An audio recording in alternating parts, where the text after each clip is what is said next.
नमस्कार सगळ्यांना.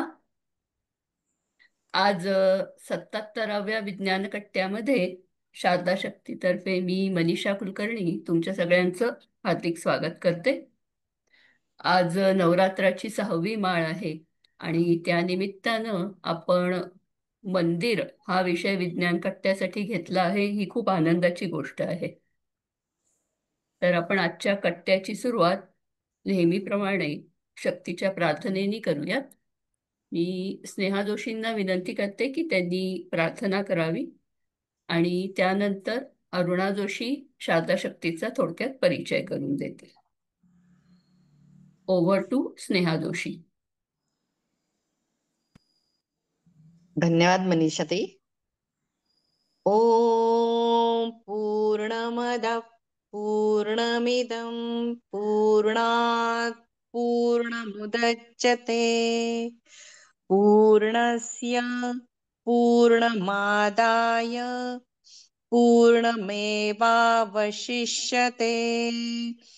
ईशावास्यमिदं सर्वं या यत्किञ्चित् जगत्या जगत् तेन त्यक्तेन भुञ्जीथा मा गृह्कस्य स्विद्धनम् विद्याञ्च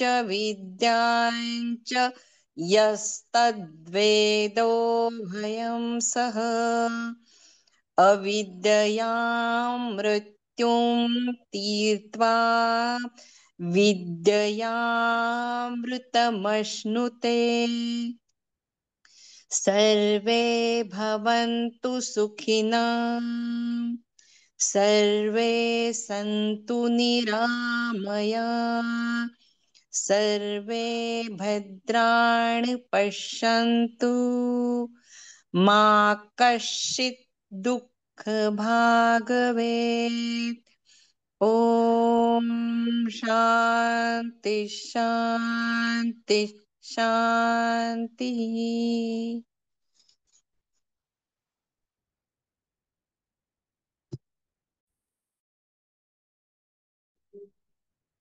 धन्यवाद स्नेहाताई. अरुणाताई म्यूट आहे, अनम्यूट करून बोला.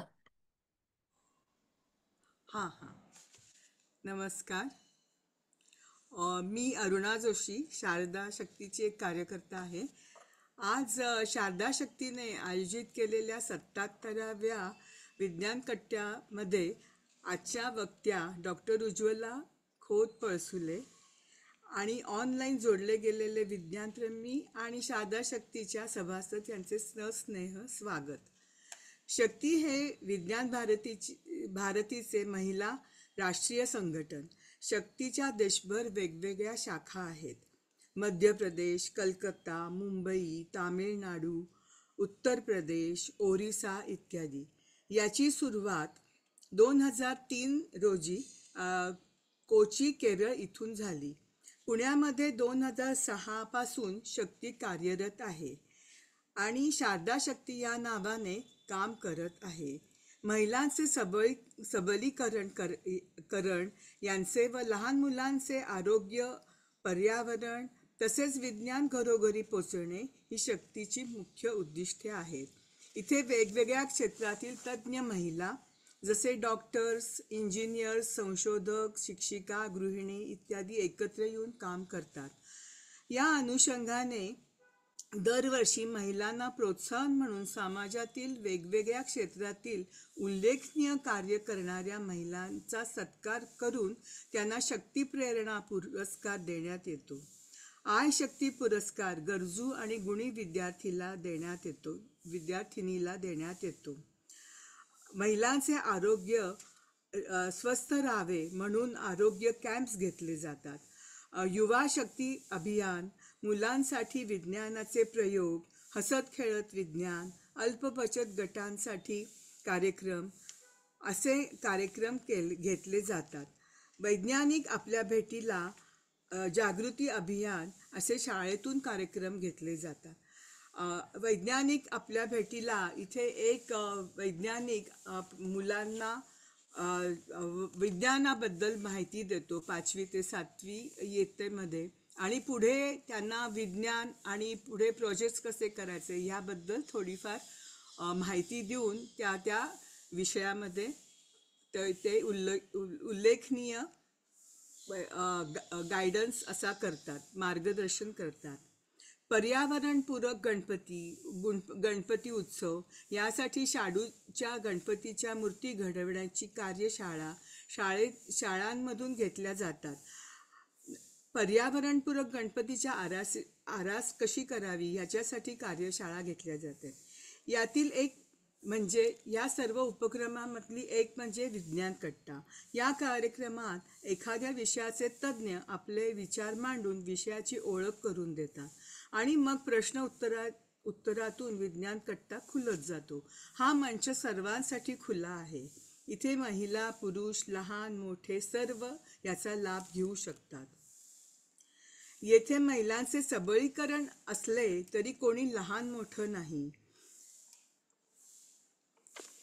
मला सांगायला अतिशय आनंद होत आहे की आज आपला 77वा विज्ञान कट्टा आहे आणि पर्यावरण दिन पण आहे.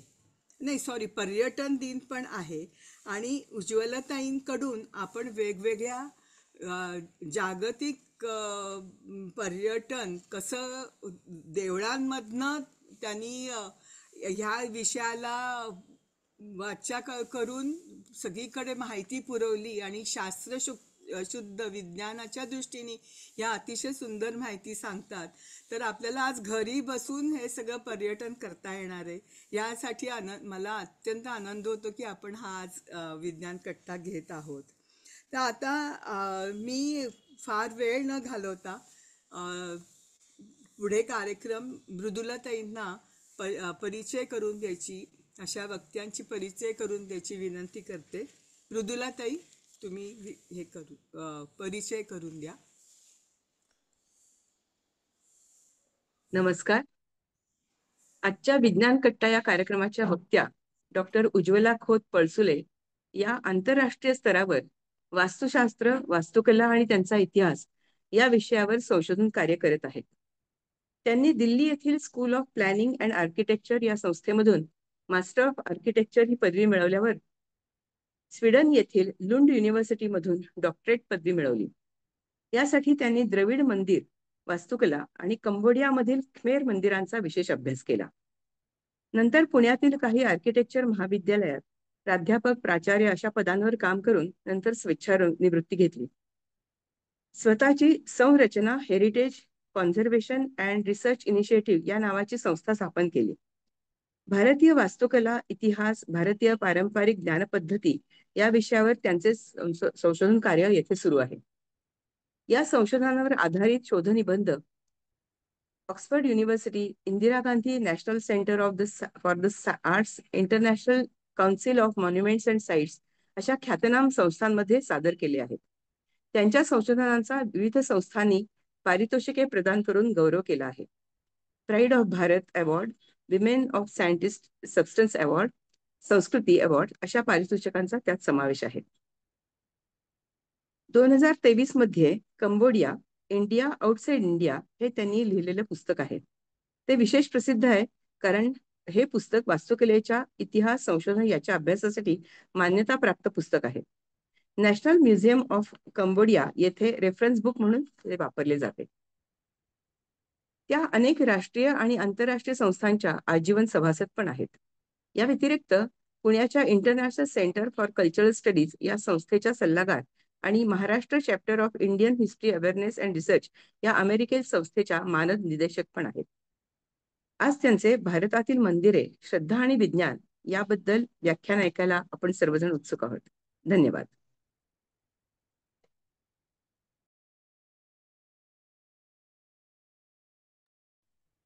धन्यवाद मृदुलताई. उज्ज्वलाताई, तुम्ही सुरू करायला हरकत नाही. हो.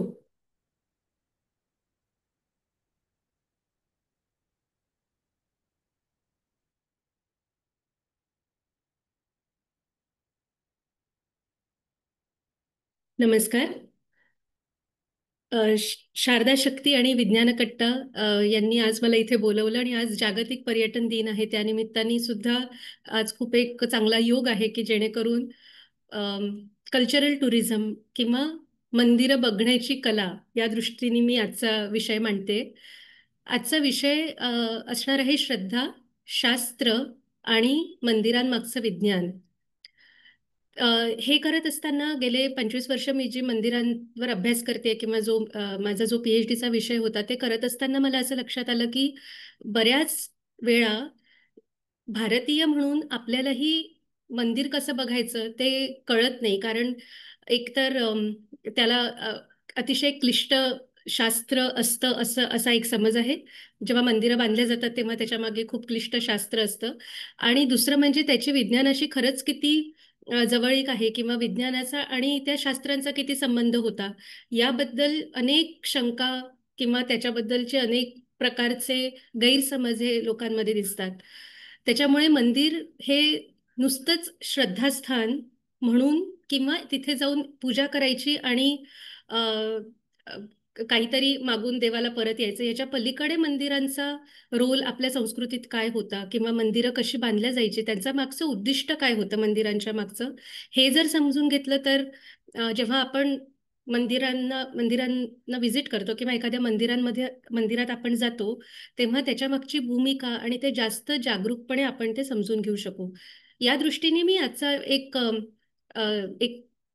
सगळा ओव्हरव्ह्यू मंदिरांचा असं असं एक मी प्रेझेंटेशन केलंय तयार. जेव्हा आपण भारतीय संस्कृतीमध्ये बघतो तेव्हा खरंच आपल्याला मंदिरांची गरज आहे का? तर आपण नद्यांना पण नद्यांची पूजा करतो, आपण पर्वतांची पण पूजा करतो. आपण एका अ, जागेवरून म्हणजे जिथे कुठे भक्त असतील तिथून ते पूर्ण जिथे कुठे देवाचं स्थान असेल तिथपर्यंतचा प्रवास किलोमीटर्स आणि किलोमीटर्स चालत चालत लोक वारी करतात, लोक रथयात्रेला जातात. हे सगळं काही करत असताना त्याच्या मागचा उद्देश हा असतो की फायनली जेव्हा अगदी समजा आषाढी एकादशीचा दिवस आहे किंवा एखादा वैकुंठ एकादशीचा दिवस आहे त्या दिवशी त्या ठिकाणी असणं खूप महत्वाचं आहे. आणि तिथे गेल्यावर आपण काय करतो तर तिथे तिथे ते पोचल्यानंतर जे गर्भगृह असेल जे सगळ्यात काय म्हणता येईल ज्याला सगळ्यात पवित्र जी जागा आहे मंदिरातली किंवा सगळ्यात ऑस्पिशियस जी जागा आहे मंदिरातली तिथे आपण पोचतो आणि आपण डोळे बंद करतो. आणि ते डोळे जेव्हा आपण बंद करतो तेव्हा ती जी एक अंधारात असणारी मूर्ती आहे देवाची तिची एक प्रतिमा आपल्या मनामध्ये तयार झालेली असते जिची पूजा आपण त्यावेळी करत असतो. त्याच्यामुळे हा जो पूर्ण एक प्रवास आहे म्हणजे आपण जिथे कुठे आहोत तिथून ते देवाच्या स्थानापर्यंतचा जो प्रवास हा पूर्ण प्रवास केल्यावर जेव्हा तिथे आपण फायनल डेस्टिनेशनला पोहोचलो त्या क्षणी आपण डोळे बंद केलेत आणि विदिन ते 2-3 मिनिटं आपण तिथून दर्शन घेतो ज्याला आपण दर्शन म्हणतो आणि आपण बाहेर पडतो. हा जो प्रवास असतो हा करत असताना मात्र मंदिराची रचना अशी केलेली असते की आपण आपोआप अ, अनेक गोष्टी शिकत अनेक गोष्टी अनुभवत आपण त्या गर्भगृहापर्यंत पोहोचत असतो. आता जेव्हा मी मगाशी म्हटलं की आपल्याला हा प्रवास कसा करायचा हे जर का कळलं किंवा मंदिरं का आहेत आणि ती कशी आहेत हे जर का कळलं तर आपण हे जे दर्शन आहे आपल्याकडे जे दर्शन हा जो एक खूप सुंदर शब्द आहे याला आपण खरोखर जगू शकतो त्या क्षणाला आपण जगू शकतो. नाहीतर अगदीच सुपरफिशियल एक जे अर्थ तयार झालाय मंदिरांचा की काहीतरी जायचं काहीतरी त्यांना ऑफर करायचं किंवा एखादं नवस बोलायचं त्यांना जे पूजा आणि म्हणजे काय म्हणता येईल त्याला कर्मकांडाने असं वेढून टाकलंय त्या आपल्या एका खूप चांगल्या संकल्पनेला त्याच्यापासून आपण म्हणजे आपण वंचित राहतोय. मला असं वाटतं की जेव्हा मंदिरं आपण बघत असतो तेव्हा हे जे दर्शन आहे ते जेवढं इम्पॉर्टंट आहे ते तेव्हाच चांगलं होऊ शकतं जर आपण हा पूर्ण प्रवास मंदिरांचा समजून घेतला किंवा मंदिरांमध्ये शिरताना आपण जेव्हा आत जातोय तेव्हा काय बघितलं पाहिजे हे जर आपण समजून घेतलं तर खूप तो चांगला एक अनुभवाचा क्षण असू शकतो. भारतामध्ये प्रत्येक आस्पेक्ट आपल्या आयुष्याचा म्हणजे अगदी गर्भाधान संस्कार असेल किंवा लग्न असेल तिथपासून ते मृत्यूपर्यंत एक पूर्ण नवीन जीव निर्माण होऊन त्याचा अंत होईपर्यंत या पृथ्वीवरचा प्रत्येक गोष्ट ही मंदिर आणि त्याच्या बरोबरीने काही त्याचे रिच्युअल्स याच्याशी कनेक्टेड आहे. त्याच्यामुळे कोणताही आपल्या समाजाचा कोणताही पैलू घ्या, तो मंदिराशी कुठे ना कुठेतरी कनेक्ट होतो किंवा मंदिरं त्याच्याशी कुठे ना कुठे संबंधित असतात. आणि जेव्हा आपण आपल्या मंदिरांची संस्कृती बघतो किंवा मंदिरं अ, आपल्या संस्कृतीचा आरसा आहे असं जेव्हा म्हणतो, तेव्हा त्याच्यामागे खूप मोठं विज्ञान आहे. म्हणजे नुसतंच संस्कृती म्हणजे ट्रेडिशनल डे सेलिब्रेट करणं किंवा साडी नेसून मंदिरात जाणं हे नसून त्याच्यामागे एक पूर्ण मोठी भूमिका आहे. आणि एकेकाळी जेव्हा मंदिरं बांधल्या जात होती, तेव्हा ती मंदिरं ही त्या पूर्ण गावाचं म्हणा किंवा त्या पूर्ण एका समाजाचा केंद्रबिंदू म्हणून काम करत होती. आणि प्रत्येक ठिकाणी मंदिरं जेव्हा आपण बघतो, तेव्हा त्याच्यात 2 प्रकार दिसतात आपल्याला. एक म्हणजे तिथे होणारे रिच्युअल्स किंवा तिथे होणाऱ्या सगळ्या पूजा पद्धतीची एक जी मांडणी असते ती, आणि तिथलं असणारं आर्किटेक्चर, तिथे बांधल्या जाणारी ती वास्तू, या दोघांचा जेव्हा एक मेळ बसतो, तेव्हा ते मंदिर हे पूर्णत्वाला जातं. आणि ज्यावेळी आपण हे सगळं बघायला सुरुवात करतो, त्याच शास्त्रांचा खूप मोठा एक रोल आहे. कारण शास्त्रांमध्ये लिहिलंय की मंदिरं बांधायची कशी, त्याच्यामागची भूमिका कशी असली पाहिजे, आणि ते बांधल्यावर जे तयार होतं ते आहे आपलं आर्किटेक्चर. म्हणजे ते आर्किटेक्चर असं असतं की ज्यातनं तो अनुभव हळूहळू हळूहळू जनरेट होत जातो. आणि म्हणून ते एक वेगळ्या प्रकारचं एक स्थापत्य मंदिरांचं आपल्याला दिसतं. आणि हे आपल्याकडे एक खूप म्हणजे हजारो वर्षांपासूनचा आपल्या ऋषीमुनींनी केलेला जो रिसर्च आहे, त्यातनं तयार झालेली ती एक वास्तू आहे. त्याच्यामुळे त्याच्यामागे खूप वेगवेगळ्या आयामांचा अभ्यास आहे, खूप वेगवेगळ्या गोष्टींचा अभ्यास करून ती वास्तूचं एक प्रतिमा त्यांनी तयार केली. आणि जी नंतर वेगवेगळ्या भागांमध्ये वेगवेगळ्या प्रकारे प्रत्येकाने आपापल्या पद्धतीने त्याला इम्प्लिमेंट करायला सुरुवात केली. पण जेव्हा आपण त्याच मंदिराला टेम्पल असं म्हणतो किंवा खूप आयरॉनिकली जेव्हा आपण म्हणतो आपल्याकडे राम टेम्पल बांधलं गेलं, तर ते टेम्पल म्हटल्या म्हटल्या त्याचा अर्थ अगदी सीमित होऊन जातो. टेम्पल हा एक लॅटिन शब्द आहे आणि त्याचा अर्थ आहे की सेक्रेड प्रिसिंक्ट, म्हणजे जिथे रिच्युअल्स केल्या जातात ती जागा. आणि तिथे जिथे कुठे ती ऍक्टिव्हिटी होते ती जागा म्हणजे टेम्पलम असं म्हटलं जातं. पण आपण हा शब्द खूप सहज पूर्ण हा रुळलेला एक शब्द आहे की टेम्पल. पण टेम्पल म्हणजे फक्तच ती जागा आहे. पण जेव्हा आपण भारतीय संस्कृतीतलं मंदिर बघतो, तेव्हा त्याला इतक्या गोष्टींची जोड असते की ती नुसती स्पिरिच्युअल किंवा ती नुसती एखादं रिच्युअल करण्याची जागा राहतच नाही. त्याच्यात खूप गोष्टी आपण शिकत असतो किंवा खूप गोष्टी जोडल्या गेलेल्या असतात. मग आपल्या संस्कृतीमध्ये त्याची नावं काय आहेत किंवा शास्त्रांमध्ये त्याची नावं काय दिली आहेत, तर त्याला म्हणतात देवाग्रहम किंवा देवागर किंवा देवायतन, देवालय, ही सगळी नावं आपल्याला वेगवेगळ्या शास्त्रांमध्ये दिलेली दिसतात. आणि खूप इम्पॉर्टंटली आपल्याला जी 2 नावं दिसतात, जी खूप प्रामुख्याने भारतात वापरल्या जातात, ते म्हणजे विमान आणि प्रासाद. हे दोन शब्द हे मंदिराचे समानार्थी शब्द आहेत, ज्याचा आपल्या शास्त्रांमध्ये वारंवार उल्लेख होतो. आणि प्रासाद हा शब्द भारत आणि साऊथ ईस्ट एशिया या पूर्ण भागामध्ये जेव्हा मंदिरांचा उल्लेख आपल्याला दिसतो, तेव्हा ते प्रासाद असाच उल्लेख दिसतो. आणि साऊथ ईस्ट एशियामधली मंदिरं अजूनही प्रासाद या नावानेच ओळखल्या जातात. त्याच्यामुळे तिथली नाव प्रासाद क्रावन, प्रासाद बेंटेसराई अशा नावाने तिथल्या मंदिरांची नावं आपल्याला दिसतात. मग टेम्पल किंवा आपण जेव्हा एखादा वास्तू बघतो मंदिराची, तेव्हा त्याच्यात 2 खूप इम्पॉर्टंट आपल्याला आयाम दिसतात. त्याच्यापैकी एक म्हणजे वास्तू आणि दुसरी म्हणजे त्यात असणाऱ्या वेगवेगळ्या मूर्ती किंवा त्यातल्या वेगवेगळ्या इमेजेस. आता इमेज म्हणजे त्यात मूर्ती पण आल्या, त्यात वेगवेगळ्या गोष्टी ज्या मंदिरांवर कोरलेल्या असतात त्याही आल्या, आणि त्याच्याच बरोबर ज्या छोट्या छोट्या वेगवेगळ्या सिम्बॉल्स आहेत किंवा वेगवेगळे आपले लक्षणं आहेत मंदिरांची, ती कशी कोरल्या गेली आहेत याचा एक पूर्ण मेळ त्या वास्तूमध्ये असतो. आणि तेव्हा त्या वास्तूला आपण मंदिर असं म्हणणं सुरू करू शकतो. मग ही मंदिरं सुरुवात कुठून झाली या मंदिरांची, तर आपण जेव्हा अगदी सरस्वती सिव्हिलायझेशन मध्ये जातो, म्हणजे 5000 BC या काळामध्ये, आजपासून अजून 7 ते 10,000 वर्ष आधी, तेव्हा यज्ञशाला आपल्याला दिसतात, ज्या आपल्या आर्किओलॉजिकल एक्स्कॅव्हेशन्स मध्ये पण निघालेल्या आहेत. तर त्या ज्या यज्ञशाळा आहेत त्यांना ते लोक फायर अल्तार असं म्हणतात. कारण हे सगळं जेव्हा एस्कॅव्हेट करणं सुरू झालं, तेव्हा ऑफकोर्स तेव्हा ब्रिटिशांचं राज्य होतं, त्यांनी त्यांना त्या सगळ्या गोष्टींना आपापल्या पद्धतीने इंटरप्रिट केलं. पण जेव्हा आपण आपल्याला जी माहिती असणारी संस्कृती जी आजपर्यंत आपल्याकडे चालत आली आहे, ती म्हणजे अग्निपूजा. आणि अग्नीची पूजा ही आपल्याकडे एक खूप महत्वाचा त्याचा एक रोल आहे. जेव्हा अगदी आपण गृहप्रवेश असो, लग्न असो, कोणतीही गोष्ट असेल त्याच्यात अग्नीचा खूप महत्त्वाचा एक रोल असतो. आणि त्याच्यामुळे ही जी परंपरा आपल्याकडे मागच्या अनेक वर्षांपासून चालत आलेली आहे, हजारो वर्षांपासून, तिथनं आपण यज्ञशाळा किंवा यज्ञपीठ, वेदी या गोष्टी आपल्याला माहिती आहेत. त्याच्यामुळे जेव्हा आपण ह्या गोष्टी आर्किओलॉजिकल एक्स्कॅव्हेशन्समध्ये बघतो, तेव्हा आपण त्यांना यज्ञवेदी असं म्हणत असतो. पण ते लोक मात्र त्याला वेगवेगळ्या पद्धतीने इंटरप्रिट करून त्यांनी ठेवलंय आपल्या पुस्तकांमध्ये, जे सगळेच लोक रेफर करतात. आणि मग आपल्याला नंतरच्या काळामध्ये दिसतात त्या मातृदेवता दिसतात. त्या मातृदेवता म्हणजे या काही फिगर्स आहेत ज्या आपल्याला एक्स्कॅव्हेशनमध्ये दिसतात. या सगळ्या टेराकोटाच्या इमेजेस आहेत. आणि या मुद्रा किंवा या ज्या सगळ्या मूर्ती आहेत, या मातृशक्तीचा एक प्रतिमा म्हणून पूजल्या जाणाऱ्या असं सर्वमान्य आहे. म्हणजे ही जी आपल्याला सगळ्या प्रतिमा दिसतात, अशा खूप वेगवेगळ्या प्रकारच्या प्रतिमा आपल्याला दिसतात, ज्यांना मातृदेवता म्हणून पूजल्या जायचं. आणि ही पद्धत अनेक वर्ष, अशा मूर्ती घडवून त्याची पूजा करण्याची पद्धत ही घरोघरी होती असं पण आपल्याला दिसतं. आणि मग खरोखरची जी मंदिरं दिसतात ती दिसणं चालू होतं आपल्याला 150 इसवी सनापूर्वी, 150व्या शतकामध्ये. आणि ही जागा जी आहे, विदिशा, उदयगिरी किंवा बेसनगर, ह्या जागा आहेत मध्य प्रदेशमध्ये, जिथे आपल्याला अगदी सुरुवातीच्या काळातला एक एक पट दिसतो. एक स्कल्पचर आहे जे भिंतीवरती कोरलं, एका एका गुहेमध्ये कोरलेलं हे स्कल्पचर आहे. आणि इथे उदयगिरी नावाच्या जागी अशा अनेक रॉककट केव्ज आहेत.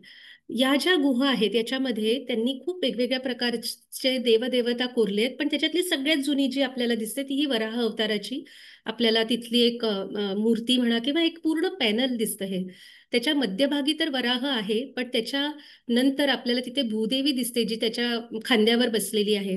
नंतर त्याच्याच बरोबरीने आपल्याला अ, हे ब्रह्मा दिसणं चालू होतं. की या सगळ्या ज्या छोट्या छोट्या मूर्ती दिसतात आहेत आता आजूबाजूला, या सगळ्या मूर्ती जर आपण एक एक करून बघायला सुरुवात केली तर हे आहेत आदित्य, हा अग्नी, हा वायू. त्याचे केस वायूचे उडताना दिसतात आपल्याला. त्याच्यावरून आपल्याला कळतं की तो वायू आहे. अग्नीचे केस ज्वाळांसारखे काढलेले आहेत त्यांनी. नंतर वसू आहेत. वेगवेगळे रुद्र दिसतात आपल्याला, गणदेवता दिसतात आणि ऋषी दिसतात. हे सप्तर्षी आहेत. म्हणजे आपले जे सॉरी, हे वेगवेगळ्या प्रकारचे ऋषी आहेत जे तिथे त्यांनी कोरलेले आहेत. आणि मग ही जी गोष्ट आहे की समुद्रातनं वराह अवताराने पृथ्वीला वाचवलं हिरण्याक्षाच्या कचाट्यातून. आणि ती पृथ्वी त्याच्या खांद्यावरती त्यांनी अलगद पेललेली दिसते आपल्याला. आणि इकडे लक्ष्मी सुद्धा आहे. तर लक्ष्मी एका अर्थाने त्याला कंट्रोल पण करते, कारण तो तिचा नवरा आहे. त्याच्यामुळे विष्णू तिचा नवरा आहे. आणि ती आता लक्ष्मी भूदेवी त्याच्या खांद्यावर बसल्या बसल्या तिला थोडं इन्सिक्युअर पण वाटतंय. आणि ते हे सगळं काही त्यांनी या याच्यात इतकं सुंदरपणे कोरलंय. पण जेव्हा आपण याला बघणं चालू करतो किंवा इंटरप्रिट करणं चालू करतो आपल्या शास्त्रांप्रमाणे, आपल्याला त्यावेळी कोणतं ज्ञान होतं मंदिरांबद्दल असा जेव्हा विचार करतो, तेव्हा लक्षात येतं की हे जे एक युनिव्हर्स आहे, हे जे पूर्ण एक एक जग आहे, त्याचं हे रिप्रेझेंटेशन आपल्याला इथे आलेलं दिसतं. त्याच्यामध्ये नक्षत्र आले, त्याच्यामध्ये वेगवेगळे ऋषी आले, त्याच्यात आपल्याला आपण खूप वेगवेगळे इन्स्टॉल हे सोलर आणि हे ल्युनार आपण जे वेगवेगळे इक्विनॉक्सेस बघतो, हे जे सगळं ब्रह्मांड आहे त्याचं एक प्रतिमा म्हणून हे स्कल्पचर त्यांनी तयार केलं. आणि त्याच्यावरून मग आपण वराहाच्या वेगवेगळ्या प्रतिमा किंवा वराहाची वेगवेगळी मंदिरं भारतामध्ये आपल्याला झालेली दिसतात. आणि मग एक अशी जागा दिसते जिथे त्यांना आता शास्त्र थोडं माहिती आहे की आता हे असे अशा प्रकारे मंदिरं बांधता येऊ शकतात. पण तिथे अजूनही ओहापोह चाललंय की नक्की मंदिरं कशी दिसली पाहिजेत. मग ती म्हणजे आपण त्याला शिखर कसं असलं पाहिजे मंदिराचं, त्याचा गर्भगृहाचा आकार किती असला पाहिजे, शिखराचा आकार कसा असला पाहिजे, त्याच्यावरचं जे आपण कार्विंग बघतो ते नक्की कसं असलं पाहिजे, याचा जो पूर्ण सिंथेसिस होतं हे चालू होतं 1ल्या शतकापासून ते 8व्या शतकापर्यंत. आणि 6व्या 7व्या आणि 8व्या शतकात आपल्याला कर्नाटकात एक जागा आहे ज्याला बदामी, ऐहोळे आणि पट्टडक्कल अशी एक त्रयी आहे जागांची. या जागी आपल्याला दिसतं की यांनी खूप एक्सपेरिमेंट्स केलेत मंदिराचे. म्हणजे अगदी ही जी छोटी छोटी दिसत आहेत ही सुद्धा मंदिरांचे एक्सपेरिमेंट्स आहेत. आणि मग त्यातनं त्यांनी काही मंदिराचं स्वरूप तयार करायचा प्रयत्न केला. आणि हे सगळं काही करत असताना ते अतिशय मॅथमॅटिकली करेक्ट, अतिशय प्रपोर्शनेट, आणि त्याच्याबरोबरच त्या ज्या प्रतिमा आहेत त्याच्यावरच्या, त्याच्या ज्या गोष्टी आहेत वेगवेगळ्या, त्याची जी फिलॉसॉफी आहे त्याच्या मागची, ते सुद्धा आपल्याला ते एक्सपेरिमेंट करताना इथे दिसतात. आणि हा जो पूर्ण एक्सपेरिमेंट आहे हा कशासाठीचा आहे, तर हे जो ब्रह्मांड आहे त्याचं छोटं रूप म्हणजे मंदिर. आणि ब्रह्मांडातली आपण राहतो ती जागा म्हणजे भूलोक, ती मंदिरामध्ये असते जिथे आपण सगळे लोक उभे राहून प्रार्थना करतो, आरती करतो, म्हणजे तो मंडप. नंतर एक मध्ये एक जागा असते छोटीशी मंदिरामध्ये ज्याला म्हणतात अंतराळ, जो मेजरली जेव्हा आपण गर्भगृहाच्या बाहेर उभं असतो आणि एक थ्रेशोल्ड आपल्याला एक मोठा उंबरठा दिसतो आणि एक मोठ्या प्रतिमा असतात तिथे वेगवेगळ्या, सो ती जी एक जागा असते मधली तिला म्हणतात अंतराळ, जी ऍक्च्युली अंतराळाला रिप्रेझेंट करते. आणि मग स्वर्ग किंवा जिथे देवाची जागा आहे ती जागा. आता स्वर्ग म्हणजे स्वर्गाच्या सगळ्या लेयर्स. स्वर्ग म्हणजे फक्त एक लेअर नाही, तर त्याला 7 लेयर्स आहेत स्वर्गाला. त्याच्यामध्ये पहिल्या लेअरमध्ये देव आहेत म्हणजे इंद्र, अग्नी, किंवा हे जे आपण बरेचदा असे देव बघतो ज्यांच्या गोष्टींमध्ये त्यांना शाप मिळतात किंवा त्यांनी काही काही चुका केलेल्या असतात, मग ते परत तपश्चर्या करतात वगैरे वगैरे, ते देव पहिल्या लेअरमध्ये. मग ऋषी, मग पूर्वज, आणि मग त्याच्यावरती उरलेले बाकीचे देव, त्याच्यावरती ब्रह्मा विष्णू महेश, आणि त्याच्यावरती परमात्मा. सो ते जे 7 लेयर्स आहेत मंदिर आपल्या स्वर्गाच्या, ती जागा, तो जो डिव्हाइन रेल्म आहे ते म्हणजे गर्भगृह. आणि ते गर्भगृह म्हणजे सगळ्यात डार्क जागा, जिथे अगदी अंधार आहे, जे गर्भासारखं अंधारयुक्त आहे, पण तिथे अम, अ, एका छोट्याशा दिव्यामध्ये आपण ती प्रतिमा बघत असतो देवाची. आणि हे जे मोठं ब्रह्मांड आहे त्याचं छोटं रूप पृथ्वीवरचं म्हणजे मंदिर. आणि मग त्या मंदिराला आर्किटेक्चरली या लोकांनी एस्टॅब्लिश केलं की ते त्याचं कसं दिसलं पाहिजे, ते आर्किटेक्चर कसं असलं पाहिजे त्याचं, त्याच्या म्हणजे त्या स्थापत्याचा आविष्कार शास्त्रांना धरून या सगळ्या लोकांच्या समजुती किंवा ह्या ज्या सगळ्या बिलीफ सिस्टम्स आहेत किंवा हे सगळे जे फिलॉसॉफी आहे त्याच्या मागची, त्याला धरून कसं असलं पाहिजे, तर हे एक मंदिराचं त्यांनी स्वरूप ठरवलं की त्याला मंडप, अंतराळ, गर्भगृह हे असलंच पाहिजे. मग किती पण मंडप असू देत, मग किती पण त्याच्या पुढे आजूबाजूला किती पण वेगवेगळ्या जागा असू देत, पण ह्या 3 जागा किंवा या 3 स्पेसेस या सगळ्यात महत्वाच्या जागा आहेत मंदिरातल्या. आणि हे करत असताना त्यांनी आपल्या सप्तचक्रांचा पण विचार केलाय. त्यांनी एका व्यक्तीला किंवा एखादी एखादी मानवाचं शरीर याला सुद्धा आपण मंदिर म्हणतोय. म्हणजे हा जो प्रवास ते मांडतात शास्त्रांमध्ये, तो काय आहे की एका बाह्य स्वरूपामधून जिथे आपल्याला अ, आपण एक इमेज तयार करत जातो की असा देव, विष्णू म्हणजे असा असणार आहे, शिव म्हणजे असा असणार आहे, किंवा ब्रह्मदेवाची इमेज अशी अशी आहे, असं विचार करत करत आपण मंदिराच्या आतपर्यंत जातोय. आणि जेव्हा आपण इथे मूललिंगम किंवा गर्भगृहामध्ये पोहोचतो तिथे आपण डोळे बंद केले, आपण परत एक इनवर्ड जर्नी चालू केला. हा आहे परत इनर कॉस्मॉस, म्हणजे आपला जो आत्मन आहे त्याच्यामध्ये आपण परत जातोय, आणि ती जी इमेज तयार झाली आहे तिला आपण परत त्याची भक्ती करतोय की तिला आपण परत तिथे आपण तिची पूजा करतोय. आणि हे करत असताना आपले सप्तचक्र सुद्धा रिवाईव्ह होत जातात आहेत किंवा ते सुद्धा जागृत होत जातात आहेत. आणि बाय द टाइम आपण गर्भगृहामध्ये असतो तिथे आपण अगदी प्युरेस्ट फॉर्ममध्ये आहे, कारण आपण त्या ठिकाणी जेव्हा पोचतोय तोवर आपले मूलाधार चक्रापासून ते सहस्त्रधार चक्रापर्यंतचे सगळे चक्र इव्होक होतात आहेत. आणि हे करण्याची पद्धत म्हणजे मंदिराचं स्थापत्य. त्याच्यामुळे तो जो जर्नी आपण म्हणतो मंदिराचा, तो खूप आवश्यक आहे. आणि त्याच्यामध्ये त्यांनी दिलंय की तुम्ही मंदिरं म्हणजे आपणही समजा एक नेचरचा पार्ट आहोत, आपणही आपलं human being is part of nature. आणि मग ते कसं रिलेट होत आहे मॅक्रो कॉस्मॉसशी, हे म्हणजे मंदिराचं स्थापत्य. आणि म्हणून माणूस आणि मंदिर हे जेव्हा आपण रिलेट करतो तेव्हा दिसतं की मंदिराचं स्थापत्य सुद्धा हेच दाखवतं. आणि आपल्या शरीरामधल्या गोष्टीही त्याच आहेत, म्हणजे पंचचक्र आहेत, सप्तचक्र आहेत, आणि ते हळूहळू आपण जाताना ते ओपन अप होत जातात आहेत किंवा ते जागृत करण्याची काही पद्धत असेल तिथे. तर जे आता त्याचा एक खूप मोठा डिस्कनेक्ट आहे, कारण आपल्याला आता माहितीच नाही की मंदिरांमध्ये जाऊन करायचं काय आहे आपल्याला. पण मंदिरं जेव्हा त्यांनी बांधायला सुरुवात केली तेव्हा त्यांनी प्रत्येक भागाला विशिष्ट एक रोल दिला. म्हणजे ज्याचं जे अधिष्ठान असतं किंवा जिथे मंदिराचा बेस असतो, त्याला प्लिंथ म्हणतात मंदिराची, तिथे ते अर्थ रिप्रेझेंट करते, पृथ्वी तत्व ते रिप्रेझेंट करताय. त्याच्यानंतर ज्या भिंती आहेत त्या जलतत्व रिप्रेझेंट करतात. शिखर जे असं वरती जात जातं ते जो परत अग्नी होता आपला, जो पूर्वापार चालत आलेली जी परंपरा आहे, तर तो जो अग्नितत्व आहे ते म्हणजे ते शिखर आहे जे वरती जाऊन देवापर्यंत आपला मेसेज पोहोचवणार आहे. आणि सगळ्यात वरती एक एक गोल कमळाच्या आकाराचा एक एलिमेंट आपल्याला मंदिरात दिसतो, तो आहे आमलक. आणि हा आपल्याला सगळ्या मंदिरांमध्ये दिसतो, north, south, east, west, south east Asia. जिथे कुठे मंदिर असतील तिथे एक वरती एक गोलाकार भाग दिसतो आणि त्याला म्हणतात आमलक किंवा आमलसार. आणि ते म्हणजे ते वायू तत्व रिप्रेझेंट करतं. आणि सगळ्यात वरती जो कलश लागतो सगळ्यात शेवटी, जो मेटलचा असतो किंवा जो नंतर बसवला जातो जेव्हा कलशाभिषेकम होतं मंदिरामध्ये, तर ती जी जागा आहे, ती जे एलिमेंट आहे, ते अंतराळ किंवा ते स्पेस रिप्रेझेंट करत आहे. आणि हे सगळं आपण जेव्हा मंदिरात जात असतो त्यावेळी त्याच्याबरोबर आपण प्रसाद घेऊन जातो, त्याच्याबरोबर फुलं असतात, वेगवेगळ्या गोष्टी असतात आणि ह्या सगळ्या आपल्या पंचेंद्रियांना सुद्धा इव्होक करत असतात. आणि हे नोईंगली अननोईंगली होत असतात गोष्टी, म्हणजे ह्या कोणी घडवून आणत नाहीये. पण आपण जेव्हा त्या गोष्टी करत जातो तेव्हा आपोआप ह्या सगळ्या आवाज मंदिरांचा म्हणजे घंटेचा आवाज असेल, तिथली फुलं असतील, तिथला प्रसाद असेल, त्यातनं प्रत्येकातनं आपल्याला आपली जी पंचेंद्रिय आहेत ती जागृत होत आहेत. आणि हे सगळं पण चालू आहे, मागची त्याची फिलॉसॉफी आहे, त्याचं काहीतरी इंटेंजिबल मिनिंग आहे. आणि मग हे टेंजिबल म्हणजे जे दिसतंय आपल्याला ते आर्किटेक्चर पण घडत जात आहे. आणि पट्टाडक्कल ऐहोळे याच्यानंतर आपल्याला दिसतं 8व्या शतकानंतर की खूप मोठी मोठी मंदिरं भारतात आणि साऊथ ईस्ट एशियात तयार झाली. आणि ही मंदिरं अवाढव्य मोठी म्हणजे रॉयल टेम्पल्स म्हणता येतील अशी ती मंदिर आहेत. आणि नॉर्थमध्ये म्हणजे मध्य प्रदेशामध्ये खजुराहो ग्रुप ऑफ टेम्पल्स दिसतात. ही 21 टेम्पल्स आत्ता आपल्याला दिसतात तिथे, पण जेव्हा ती बांधली तेव्हा ती एक 80 मंदिरं होती.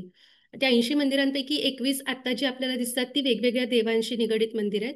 आणि ह्याला typically Nagar style of temple असं म्हटलं जातं. आणि दक्षिण भागामध्ये जे आपल्याला मंदिरं दिसतात, जिथे गोपुरम हा एक त्याचा प्रसिद्ध एलिमेंट आहे, ही मंदिरं म्हणजे द्राविड शैलीची मंदिरं असतात. या दोन्ही मंदिरांची फिलॉसॉफी सेम आहे, पण त्याचं मॅनिफेस्टेशन, त्याचं स्वरूप वेगवेगळं त्यांनी तयार केलंय. आणि जेव्हा आपण गुजरात, राजस्थान या भागामध्ये जातो तिथलं हे खूप प्रसिद्ध मंदिर आहे ज्याचं नाव आहे मोढेरा. हे सूर्य मंदिर आहे. आणि सूर्याच्या सगळ्या सगळ्या गोष्टी म्हणजे सूर्याचे सगळे आयाम या मंदिरामध्ये त्यांनी आर्किटेक्चरमध्ये काय म्हणता येईल ओवलेले आहेत किंवा गोवलेले आहेत, एम्बेड केलेले आहेत.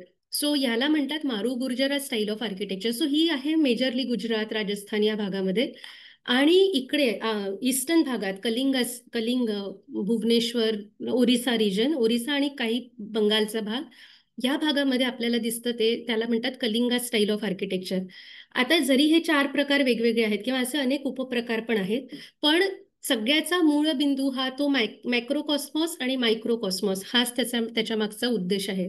आणि मग आपल्याला एक अतिशय सुंदर मंदिर दिसतं भारतातलं, जे एकदम युनिक मंदिर आहे. आणि जर का हे मंदिर अजूनही तसंच असतं जसं ते बांधलं गेलं होतं, तर हे जगातलं सगळ्यात मोठं मंदिर असतं.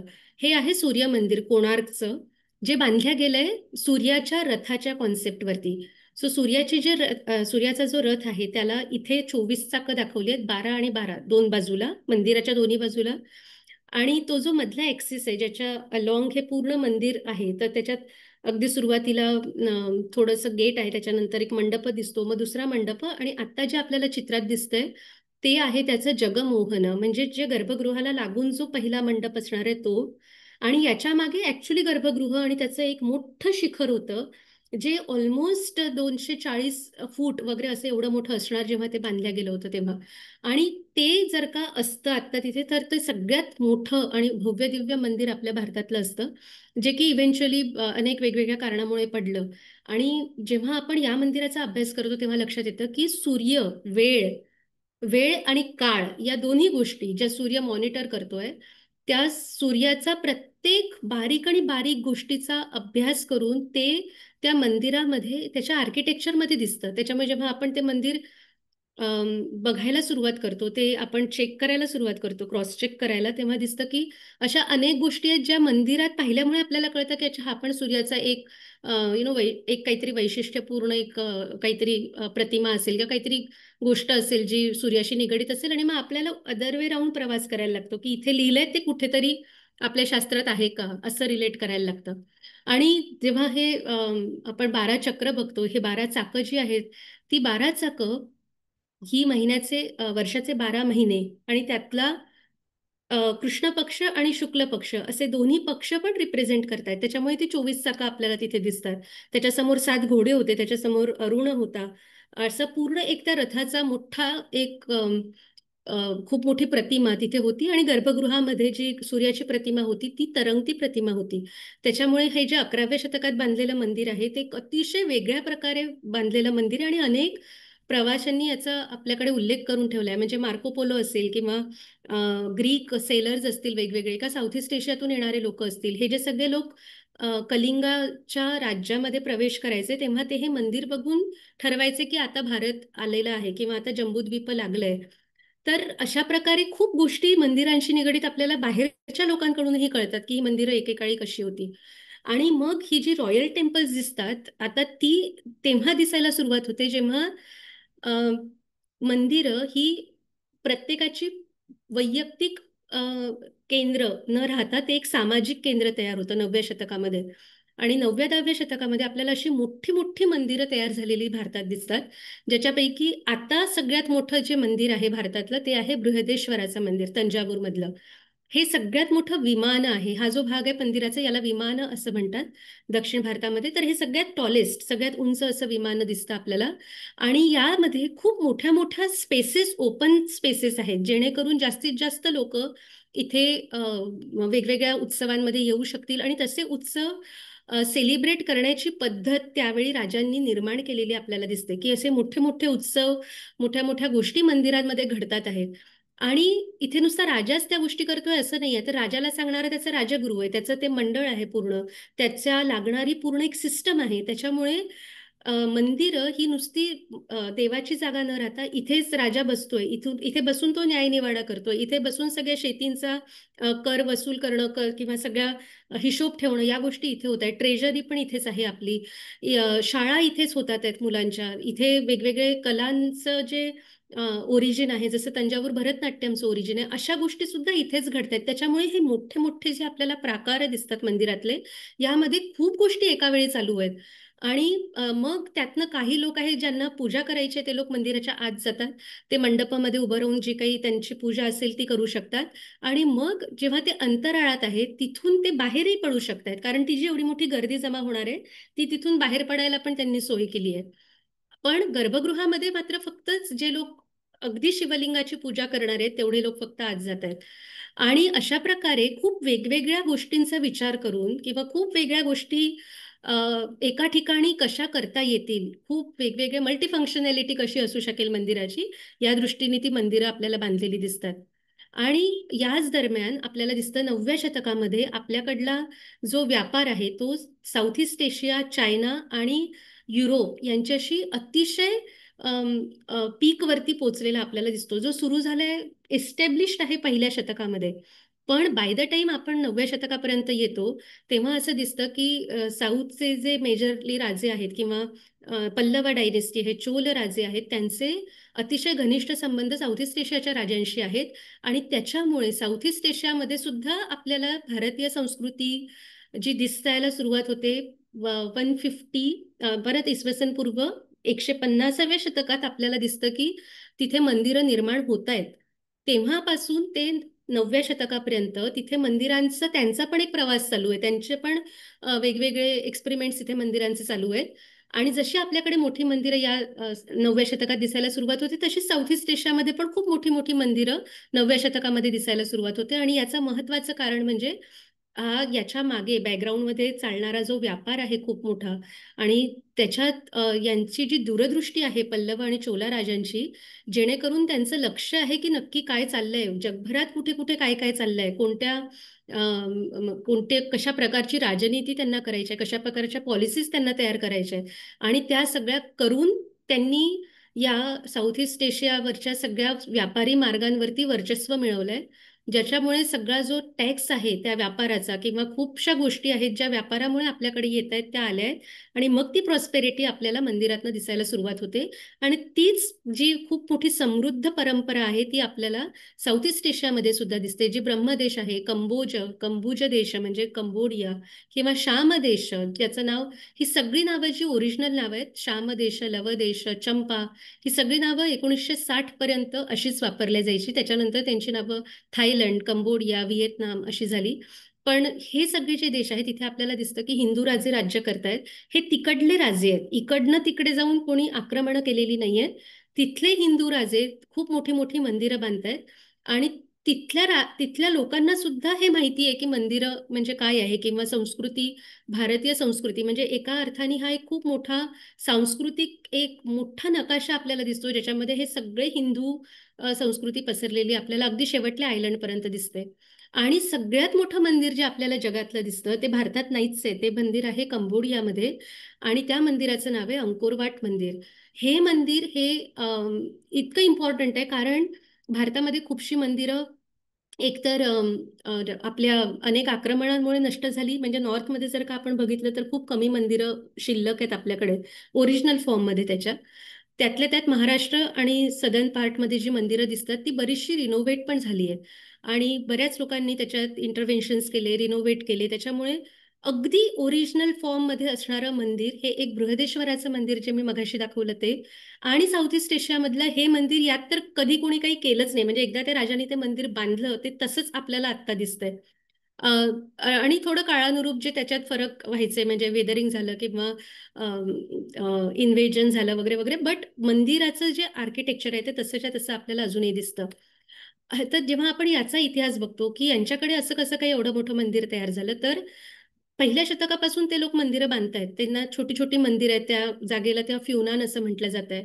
मग पुढच्या काळामध्ये हा जो पूर्ण एक भाग आहे तो फ्युनान आणि शेनला म्हणून ओळखला जातोय इतिहासामध्ये. आणि मग येतो कंबुज देश, जो कंबुज देश याचे भारताशी अतिशय जवळचे संबंध आहेत. हा भारताचा अतिशय चांगला मित्र आहे त्या काळातला आणि या दोघांनी मिळून लढाया जिंकून साऊथ ईस्ट एशियावरती आपलं वर्चस्व प्रस्थापित केलंय. आणि या काळामध्ये इथे आपल्याला मंदिराची परंपरा खूप मोठ्या प्रमाणात विकसित झालेली दिसते, जी 8व्या शतकामध्ये तिथल्या नदींचे जे पात्र आहेत त्याच्यामध्ये शिवलिंग कोरले आहेत. तिथल्या नद्यांना ते लोक गंगा समजतात. ही जी नदी मी आता दाखवते फोटोमध्ये तिचं नाव मेकॉंग रिव्हर असं आहे. मेकॉंगचा ट्रान्सलेशनच आहे मा गंगा खमेर भाषेमध्ये. नंतर त्यांनी छोटी छोटी मंदिरं, म्हणजे त्यांची मंदिराची पद्धत एक वेगळ्या प्रकारची आहे. जसं आपल्याकडे नागर आणि द्राविड किंवा वेगवेगळे शैली आहेत तशी त्यांची शैली वेगळी आहे. पण त्याच्या मागचं त्याचं जे मूळ रूप आहे, मूळ स्वरूप म्हणता येईल, तेच अगदी सेम कॉन्सेप्टवरती ती मंदिरं बांधल्या जात आहेत. आणि तिथली मंदिरांचा प्रकार, कारण तिथलं क्लायमेट वेगळं आहे, तिथलं मटेरियल वेगळं आहे, तिथलं कन्स्ट्रक्शन टेक्नॉलॉजी वेगळी आहे आणि तिथली जमीन वेगळी आहे. त्याच्यामुळे त्यांनी त्यांच्या पद्धतीने तिथे कसं मंदिर उभं करता येईल किंवा कसं ते जास्त सस्टेनेबल होईल याच्या दृष्टीने त्यांनी ती मंदिरं बांधलेली दिसतात. आणि तिथे एक खूप छान प्रकार जो आपल्याला दिसतो, जो आपल्याकडे आता ऑलमोस्ट नष्ट झाला, की तिथे आपल्याला बुद्धिस्ट मंदिरं दिसतात.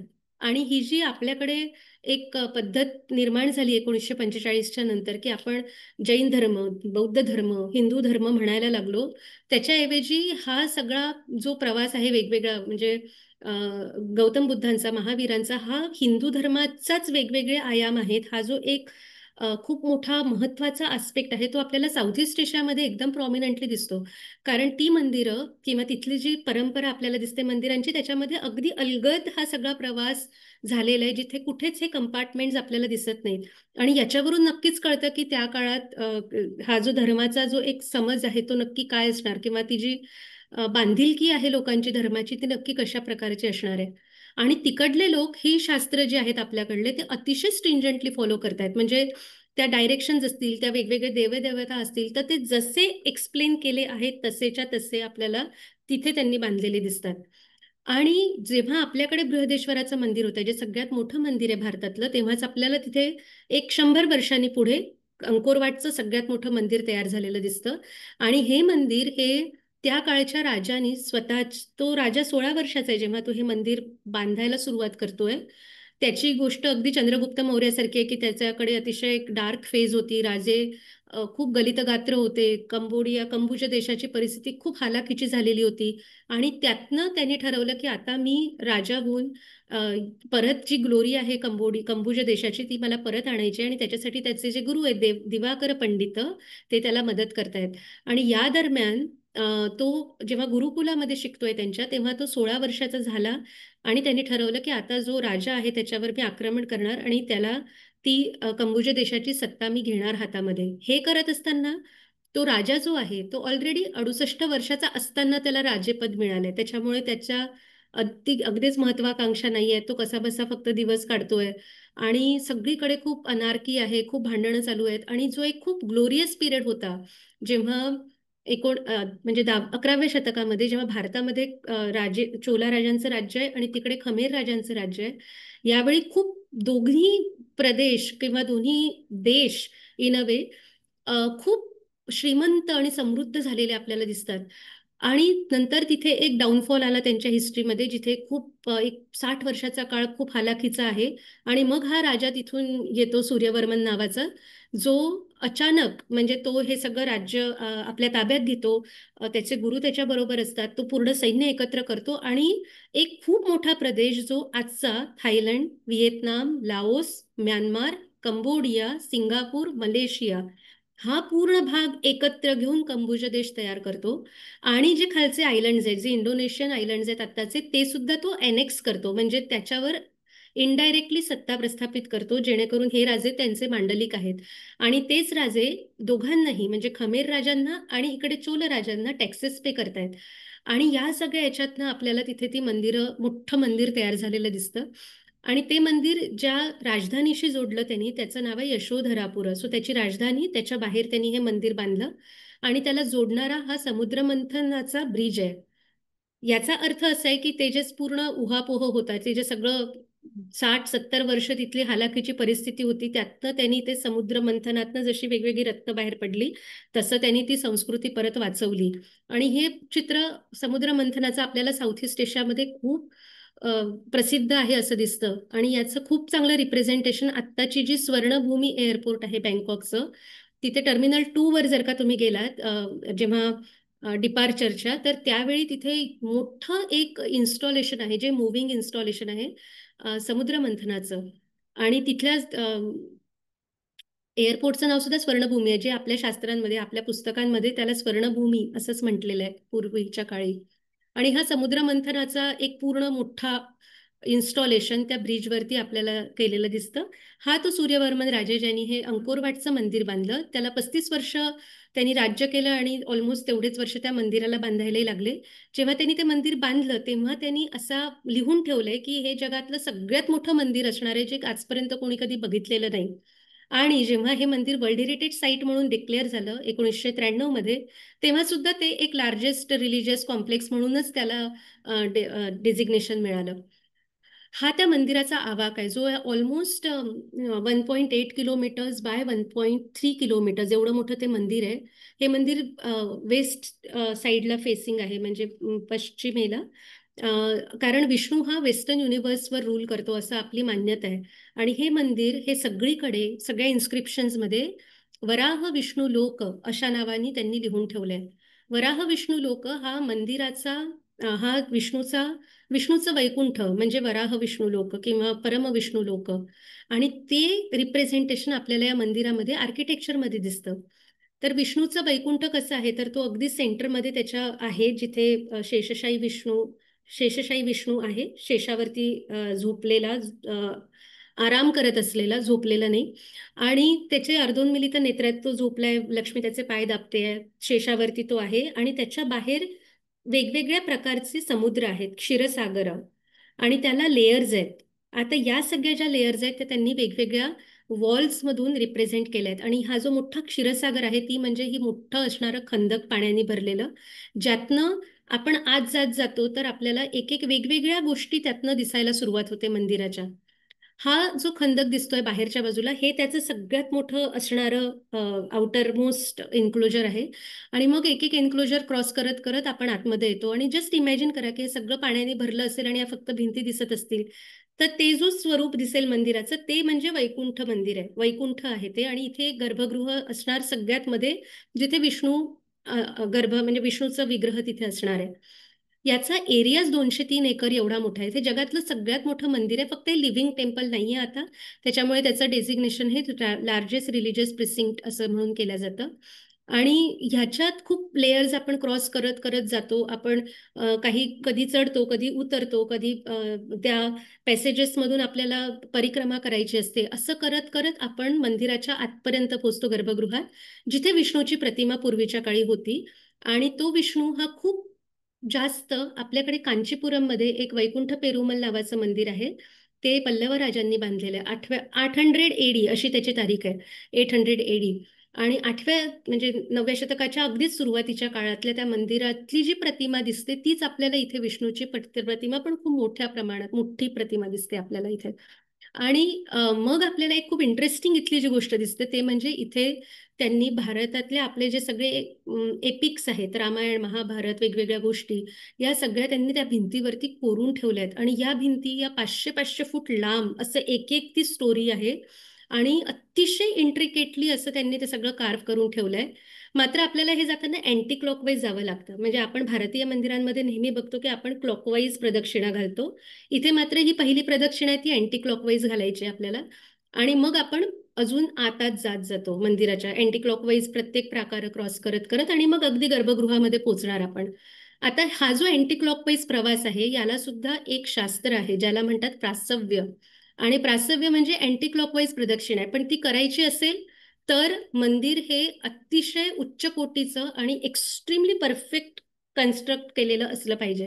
जसं आपण म्हणतो दक्षिणेकडे वास्तूचं एंट्रन्स नसायला पाहिजे. तो का नसायला पाहिजे? कारण जर का त्या वास्तूत आपण राहत असू तर आपला code of conduct has to be 100% perfect, जो की शक्य नाही नॉर्मल आयुष्यामध्ये.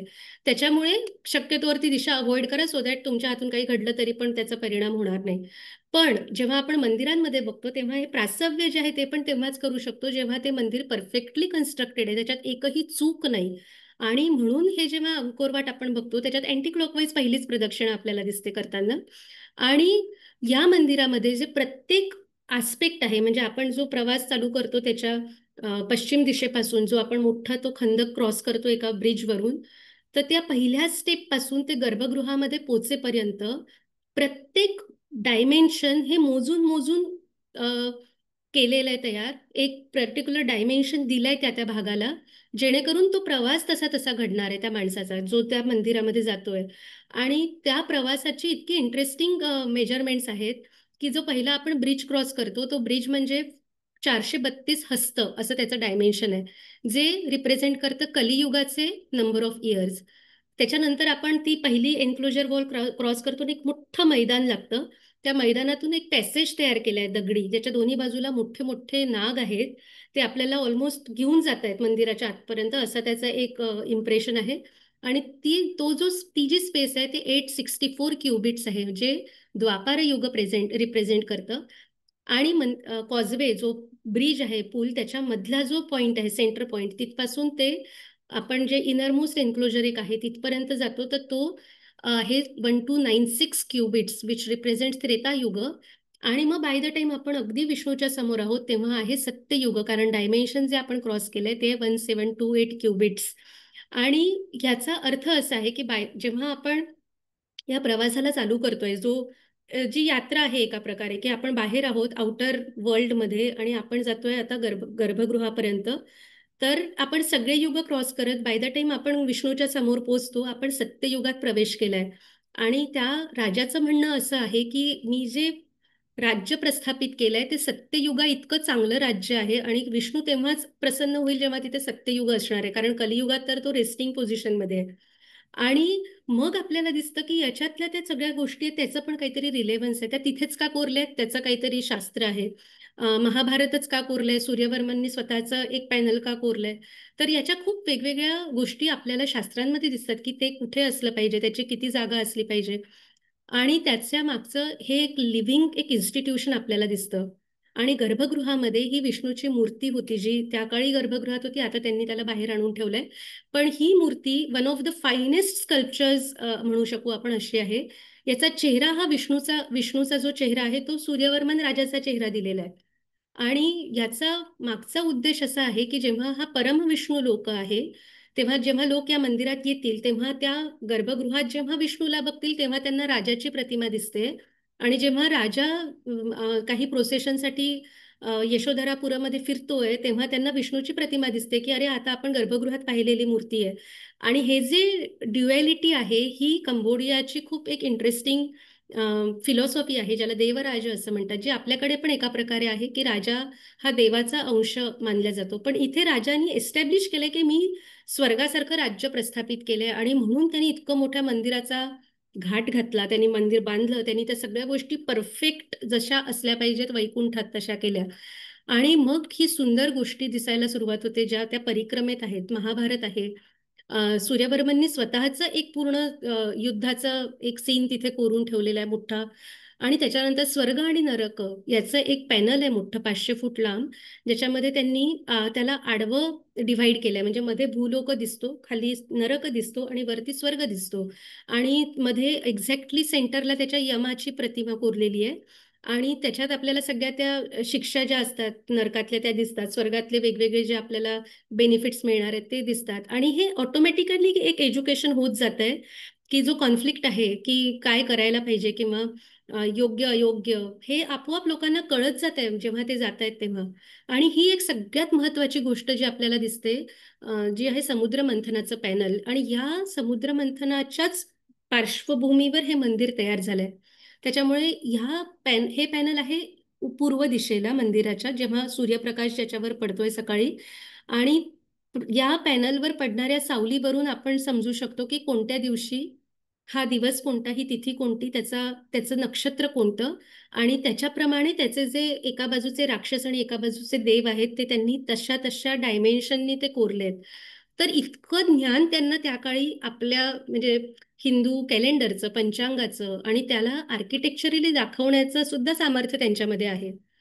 आणि मग ह्याच्यातली ती मुव्हमेंट सुद्धा त्यांनी दाखवली आहे की एखादा राजा मागे पुढे होतोय, बळीराजा, तर ती मुव्हमेंट सुद्धा आपल्याला त्याच्यातनं दिसते, म्हणजे जेव्हा आपण ते ऍक्च्युली वॉक थ्रू घेतो त्याचा तेव्हा. आणि तिथे त्यांनी दाखवताना 91 असुर आणि 89 किंवा 88 देवता अशा दाखवल्यात. आता हे एक्झॅक्टली आपले दिवस आहेत विंटर सॉलिस्टाईस आणि स्प्रिंग इक्विनॉक्सच्या मधले आणि दुसऱ्या इक्विनॉक्सच्या मधले. तर जर का मधला विष्णू कन्सिडर केला तर 89 जो आपला एक अधिकाचा एक दिवस येतो तो. आणि त्याचे कॅल्क्युलेशन्स एका वर्षभराचे आपल्याला त्या कॅलेंडरमध्ये तिथे दिसतात समुद्र मंथनाच्या रूपामध्ये. आणि नंतर मग रामायणात म्हणजे लंकेचं युद्ध कोरलंय, बाणासुराचं युद्ध कोरलंय, कार्तिकेय आणि बाकीचे राक्षस त्यांचं युद्ध कोरलंय. अशा खूप वेगवेगळ्या गोष्टी तिथे कोरलेल्या आपल्याला दिसतात. आणि सगळ्यात शेवटी रामायणाचं युद्ध आणि आपलं परिक्रमा प्रासव्य संपतं. आणि त्याच्यानंतर आपण जेव्हा आतमध्ये जातो मंदिरात तेव्हा सुद्धा त्यांनी खूप छोट्या छोट्या गोष्टी, तिथल्या डेट्स, तिथलं काय काय असं रेकॉर्ड करून ठेवलेलं डायमेन्शन्सच्या थ्रू आपल्याला त्यांनी ते केलेलं दिसतं. आणि हे करत असताना अगदी छोटे छोटे म्हणजे 3-4 सेंटीमीटर इकडे तिकडे असं सुद्धा त्यांनी चेंज केलंय. पण ते डेलिबरेटली चेंज केलंय, ते चुकून झालेल्या गोष्टी नाहीयेत. आणि मग तिथे दिसतात मोठ्या लायब्ररीज, ज्या प्रत्येक एन्क्लोजरमध्ये 2-2 लायब्ररीज आहेत.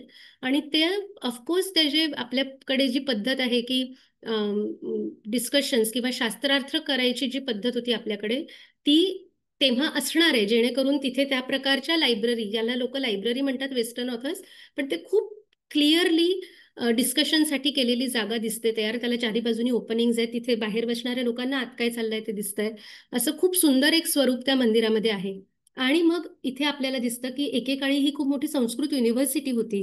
जे लोक चायनामधून भारतामध्ये यायचे शिकण्यासाठी, त्यांच्यासाठी इथे थांबून संस्कृत शिकायचं आणि मग त्यांनी भारतात येऊन ती जी एंट्रन्स एक्झाम असेल ते लोक क्रॅक करायचे. त्या काळी अंकोरवाट ही एक खूप मोठी संस्कृतच नाही तर ते एक विद्यापीठ म्हणूनच खूप प्रसिद्ध होतं. इथे पूर्ण रेकॉर्ड्स लिहिलेत त्यांनी, किती शिक्षक, किती स्टुडंट, किती विषय शिकवले जायचे. तर नालंदाचा जसा आपल्याला एक डेटा मिळतो तसा अंकोरवाटचा सुद्धा एक पूर्ण एक्सटेन्सिव्ह डेटा आपल्याला मिळतो. आणि स्टार्टिंग फ्रॉम द मायन्यूटेस्ट डायमेन्शन, आपण जोवर गर्भगृहात पोहोचतोय तोवर जे आपले सिग्निफिकंट नंबर्स आहेत, मी ब्रीफली सांगते, जसं 51 असेल, 21 असेल, 108 असेल किंवा 27 असेल, नक्षत्र असतील, चंद्र असेल, ह्या सगळ्या गोष्टींच्या ज्या फिलॉसॉफीज आहेत त्या प्रत्येक ठिकाणी त्यांनी ओवलेल्या आहेत आर्किटेक्चरमध्ये. म्हणजे विंडोज असतील तर त्या करताना त्यांनी त्याचा विचार केलाय की आपल्याला इथे किती, ही समजा चंद्राची गॅलरी आणि त्यांना 27 नक्षत्र दाखवायचे आहेत, तर एका बाजूला 27 झाले पण दुसऱ्या बाजूला मात्र मला 27 नको आहेत, तर त्यांनी 27 दाखवून त्यातल्या 2 ब्लाइंड विंडो केल्या. म्हणजे त्या विंडोमधून आपल्याला दिसत काहीच नाही पण इम्प्रेशन मात्र विंडोचं आहे. तर अशा खूप इंटरेस्टिंग कॉम्बिनेशन करत करत त्यांनी ते मंदिर अख्खं बनवलंय. आणि हे त्यातलं गर्भगृह होतं जिथे त्यांचं सगळ्यात महत्वाचा विष्णू, विष्णू तिथे निवास त्याचं त्यांनी तयार केलं होतं. आणि हे मंदिर, जे कॉन्सेप्ट आहे या मंदिराचं, जे समुद्र मंथन आपण म्हणतो किंवा मेरू पर्वत हा जो मंदिराचा कॉन्सेप्ट आहे असं आपण म्हणतो, तर तो मेरू पर्वत काय आहे की तो तो ठाम आहे त्याच्या जागी आणि पूर्ण विश्व ब्रह्मांड त्याच्या भोवती फिरतंय, ही आपली संकल्पना आहे मंदिराची किंवा मेरूची. तर इथे जेव्हा आपण मंदिर बघतो तेव्हा त्याचा जो मध्य शिखर आहे जिथे विष्णूची प्रतिमा आहे ते स्टॅटिक आहे, ते हलत नाहीये. आणि पूर्ण पृथ्वी, सगळं जग हे त्याच्या अवतीभोवती फिरतंय. आता या जगात काय काय गोष्टी होत आहेत, राजे आले गेले, काळ आला, वेगळे आला, परत राजे चेंज झाले, काळ बदलला, सगळं झालं, पण मंदिराची जे स्टेटस आहे, मंदिर जे आहे ते तसंच्या तसं जगाचा मेरुदंड म्हणून ते तसंच उभं आहे.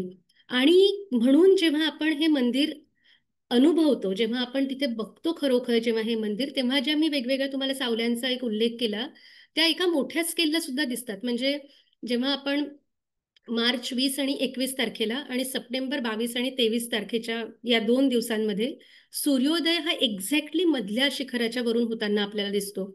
जून 20 आणि 22 तारखेच्या मध्ये आपल्याला सूर्योदय उजव्या शिखरावरून, या शिखरावरून होताना दिसतो आणि डिसेंबरमध्ये या शिखरावरून एक्झॅक्टली सूर्योदय होतो. आणि ही जी गोष्ट आहे, हा जो फेनॉमेना आहे, हा इतकं मोठं मंदिर आहे ते, पण त्या मंदिरामध्ये त्यांनी असा तयार केला की जेणेकरून आजही आपण हे अनुभवू शकतोय की ते central shikhara is is the pivot of the universe आणि ते हलत नाहीये, ते तसंच्या तसं एक अख्ख्या जगाला त्यांनी धरून ठेवलंय, आपल्या ताब्यामध्ये आहे किंवा त्यांनी कंट्रोल केलंय सगळ्यांना. आणि सगळ्या गोष्टी या स्मूथली चालू आहेत कारण तो मेरुदंड शाबूत आहे आणि तो मेरू म्हणजे हे शिखर. आणि ते कसं काय स्टॅटिक आहे, तर त्यांनी काय केलं की सूर्य फिरतोय, मंदिर तसंच आहे, सूर्य कधी इथनं उगवतो, कधी इथनं उगवतो, कधी इथनं उगवतो, पण मात्र मंदिर तिथल्या तिथेच आहे इतके वर्ष झाले तरी. आणि हा फिनॉमेना एखाद्या मंदिरातून तयार करणं, याच्यासाठी त्याचं पूर्ण इनडेप्थ नॉलेज हवं. त्याचं प्रत्येक आयामाचा जोवर ज्ञान नसेल, नुसती इन्फॉर्मेशन नाही, ज्ञान, तोवर ती गोष्ट अशा स्केलला तयार करणं हे अतिशय कठीण आहे. आणि ते त्यांना येतंय म्हणून ते लोक इतकं सुंदर एक मोठं भव्य दिव्य मंदिर तयार करू शकतायत. आणि बरं, हे करत असताना त्यांनी त्यांच्या समाजाचं पण पूर्ण काळजी घेतली आहे. म्हणजे एक खूप अशी प्रसिद्ध एक लेख आहे किंवा एक बखर म्हणता येईल ताजमहालच्या बाबतीत, की जेव्हा 22 वर्ष ताजमहालचं बांधकाम सुरू होतं तेव्हा एक आर्टिफिशियल दुष्काळ आला होता कारण सगळे रिसोर्सेस ताजमहालच्या दिशेने वळवले गेले. त्याच्यामुळे अन्नधान्य नाही, पाणी नाही लोकांना प्यायला वगैरे, असा एक दुष्काळ त्या काळात निर्माण झाला. इथे आपण बघतो की हे मंदिर आहे 1113 ला सुरू झालेलं आणि 1150च्या दरम्यान याचं कम्प्लिशन झालेलं आपल्याला दिसतं. पण या वर्षांमध्ये कधीही कोणतीही गोष्ट त्यांनी समाजावर लादली नाही. समाजाने स्वतःहून त्याच्यात पार्टिसिपेट केलंय. त्याच्यामुळे इथे खूप वेगवेगळ्या प्रकारचे वर्कशॉप्स चालू आहेत त्या 35 वर्षांमध्ये. ते लोक जनरेशन्स आफ्टर जनरेशन्स ते स्किल नेक्स्ट जनरेशनला मिळालं पाहिजे आणि ही ऍक्टिव्हिटी कंटिन्यू झाली पाहिजे, याच्यासाठी प्रयत्न करतायत. इथे रामायण आणि महाभारत, रामायण रोज संध्याकाळी प्रत्येकाच्या घरात रिसाईट केल्या जात आहेत. वेगवेगळे जे वेद आणि वेदांग आहेत हे तिथल्या राजांना माहिती आहेत आणि त्याचा इन्स्क्रिप्शनचा सुरुवात अशी होते की असा राजा ज्याला 3 वेद आणि 6 वेदांग माहिती आहेत, अशी सुरुवात तिथले राजे लोक आपल्या इन्स्क्रिप्शनच्या सुरुवातीला करतायत. इथले राजे हे सांगतायत की मी गंगा जितकी पवित्र आहे तितकं एक महत्वाचं तळं मी इथे बनवतो आहे, जेणेकरून प्रयाग हे जे तीर्थक्षेत्र आहे तसं माझी राजधानी सुद्धा एक प्रयागाचं स्वरूप आहे. अशा प्रकारे हे लोक म्हणजे त्यांना कम्प्लीट अवेअरनेस आहे की भारतामध्ये किंवा भारतीय संस्कृती काय आहे, हिंदू संस्कृती काय आहे.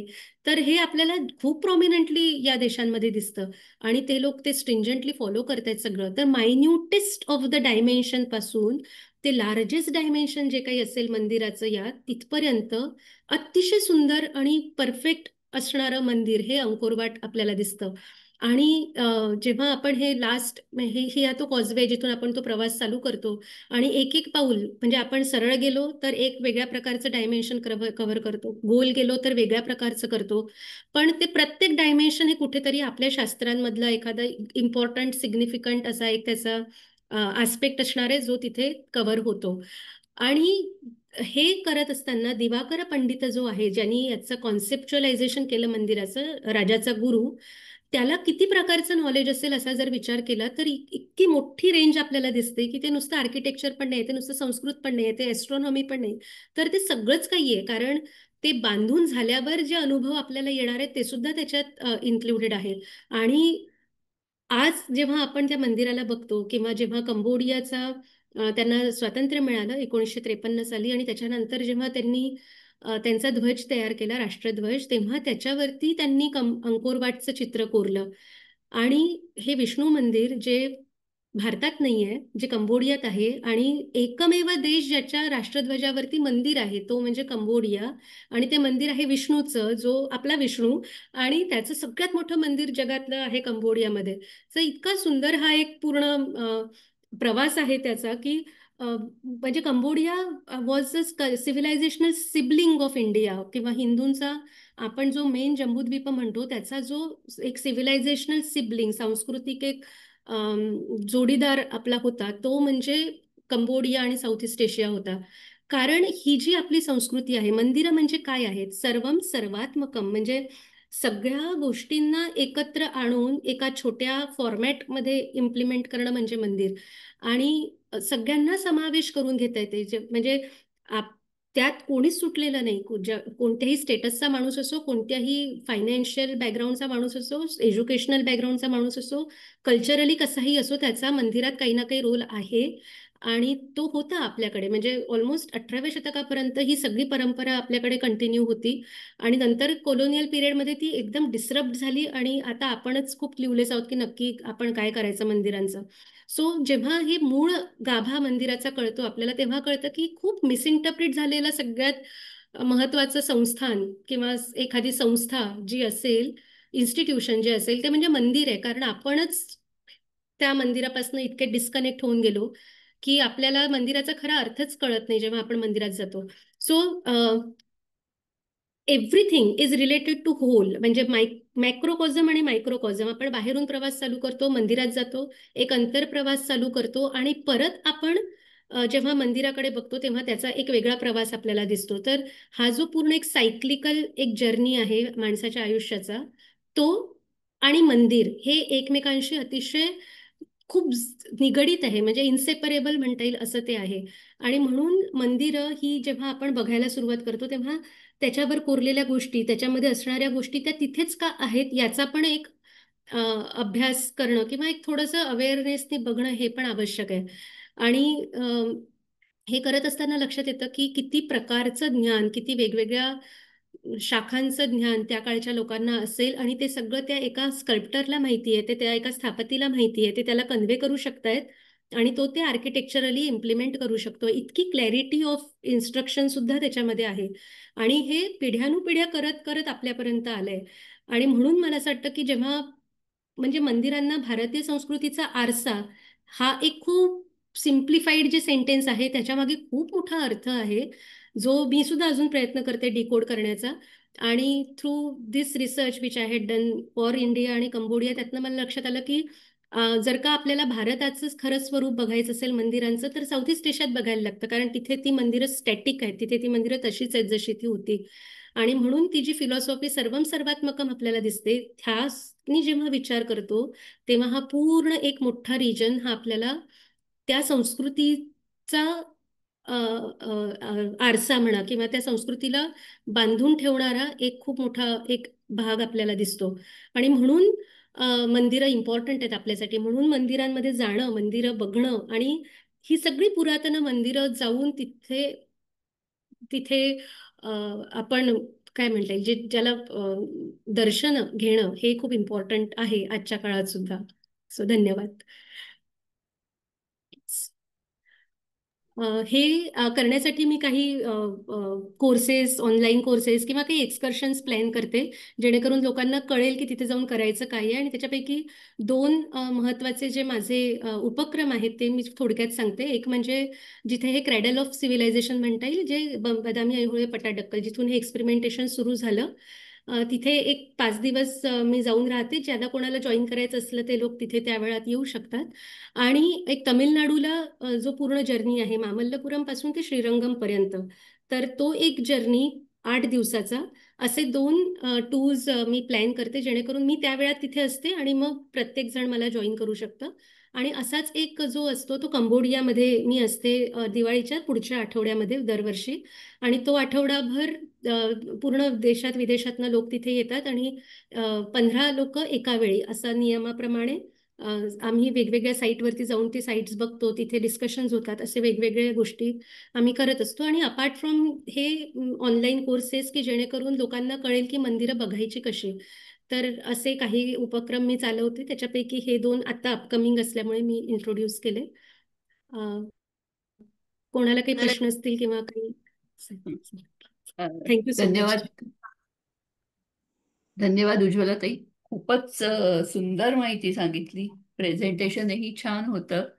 सर्वात्मकम ही जी संकल्पना मांडलीच तुम्ही, म्हणजे अगदी बरोबर आहे. मंदिरं कशी बघायला पाहिजेत आपण, याची एक मार्गदर्शन तुम्ही आम्हाला सगळ्यांना केलं. सर्वम सर्वात्मकम हे तर सांगितलंच. तर काही प्रश्न आहेत, आपण ते बघूयात. हो चॅटमध्ये सुद्धा दिलेले आहेत. हो आहे. पहिला डॉक्टर अंजली कुलकर्णींनी विचारलेला की what must have been the inspiration behind the Surya temple कोणार्कचं. सूर्य टेम्पल कोणार्कचं इन्स्पिरेशनच तो सूर्याचा रथ जो आहे, सूर्य रथातनं प्रवास करतोय आणि उषा आणि निशा अशा त्याच्या 2 कन्सॉर्ट्स पण आहेत. हे सगळं काही जो प्रवास करणारा सूर्य त्या रथातनं, हेच त्याचं इन्स्पिरेशन आहे सूर्य टेम्पलचं. आणि ते पहिलं मंदिर आपल्याला दिसतं जे परत एक रथाच्या स्वरूपातलं मंदिर आपल्याला दिसतं तिकडे. हेमाडपंथी अशी काही स्टाईल नाहीये अरुणात काकू. हेमाडपंथी देवालयाचे वैशिष्ट्य काय आहे? हेमाडपंत नावाचा एक मंत्री होता यादव डायनेस्टीमध्ये 11व्या शतकामध्ये, आणि त्यांनी मंदिरांवर पुस्तक लिहिलंय. म्हणजे त्यांनी सगळ्या शैली एकत्र करून एक यादव काळात सगळं डेटा कलेक्ट करून एक कंपायलेशन केलं, आणि ज्याला त्याचा तो ग्रंथ खूप प्रसिद्ध आहे. आणि म्हणून यादव काळातल्या मंदिरांना मोस्टली महाराष्ट्रामध्ये आपण हेमाडपंथी असं सार्वजनिक याला म्हणतो सोप्या भाषेत. पण ती हेमाडपंथी अशी काही पद्धत मंदिराच्या शास्त्रात नाही. आपल्याकडे जी जास्तीत जास्त मंदिरं आहेत ती भूमिज या प्रकारातली मंदिरं दिसतात. जे गोंदेश्वरचं मंदिर बघितलं असेल का, निळकंठेश्वर वगैरे, ही जी मंदिरं आहेत ही सगळी भूमिज या प्रकारात येतात.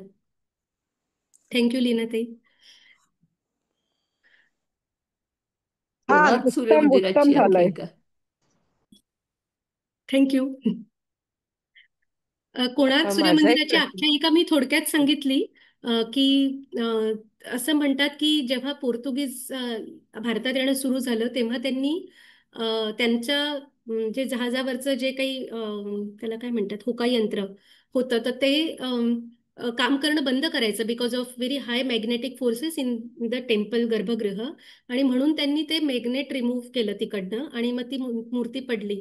पण याचा जो खूप स्ट्रॉंग एक पुरावा आपल्याला दिसतो, हा तर ऐकीव माहिती आहे ही, पण स्ट्रॉंग एक जे त्याचं एक डॉक्युमेंटेशन दिसतं ते आपल्याला इंग्रजांच्या काळात दिसतं.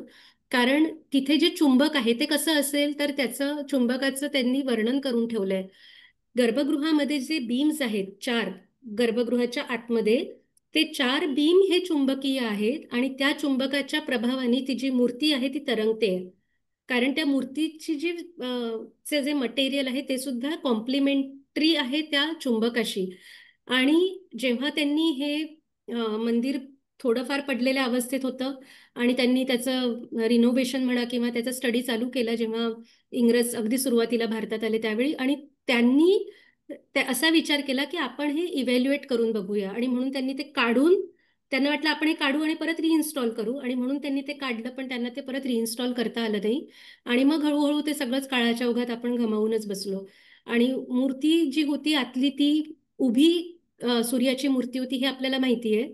पण ज्या तीन बाजूच्या ज्या मूर्ती आहेत सूर्याच्या, म्हणजे सकाळ, दुपार आणि संध्याकाळ, या बाजूला जेव्हा सूर्य जातो त्या मंदिराच्या, सकाळी तो त्याच्या प्रवेशद्वारावरून येत असतो सूर्य, कारण हे मंदिर पूर्व दिशेला आहे. पण अ, पश्चिम, उत्तर आणि दक्षिण ह्या ज्या तीन दिशा आहेत, तर सूर्याचा जो प्रवास आहे, तर त्याच्या ज्या प्रतिमा आहेत तिकडल्या, तिथल्या ज्या मूर्ती आहेत त्या त्या बाजूच्या, त्याचे एक्सप्रेशन्स पण तसे आहेत. म्हणजे जो दुपारचा सूर्य आहे तो ऍक्च्युली त्रासलेला किंवा असा उग्र स्वरूपाचा सूर्य आपल्याला मूर्ती तशी दिसते. सो अशा प्रकारे खूप बारीक बारीक गोष्टी आहेत कोणार्कच्या मंदिरामध्ये, ज्या म्हणजे आय थिंक 7-8 दिवस पण कमी पडतील इतका तिथे डेटा आहे त्या मंदिराचा. आणि सेम बृहदेश्वरचं मंदिर आहे, आणि सेम अंकोरवाट पण आहे, की जिथे खूप माहिती आहे, खूप गोष्टी आहेत, आणि आपल्याला आता अदर वे राहून रिव्हर्स इंजिनिअरिंग करायला लागतं की हे इथे दिसतंय म्हणजे कुठेतरी नक्की याचा शास्त्रात उल्लेख असेल, आणि मग तो अदर वे राहून आपण शोधायला पाहिजे. सध्या मी तेच करते मागचे अनेक वर्ष, की तिथे दिसतंय ते मंदिराचं शास्त्र कशात असेल याचा शोध घ्यायचा. आणि मग वेगवेगळे प्रयोग आपल्याला दिसतात की ह्याच्या या शास्त्रातनं एवढंसं घेतलंय, मग त्याला असं त्यांनी मॅनिफेस्ट केलं, असं इंटरप्रिट केलं, अशा प्रकारे. सो हे खूप इंटरेस्टिंग आहे सगळं.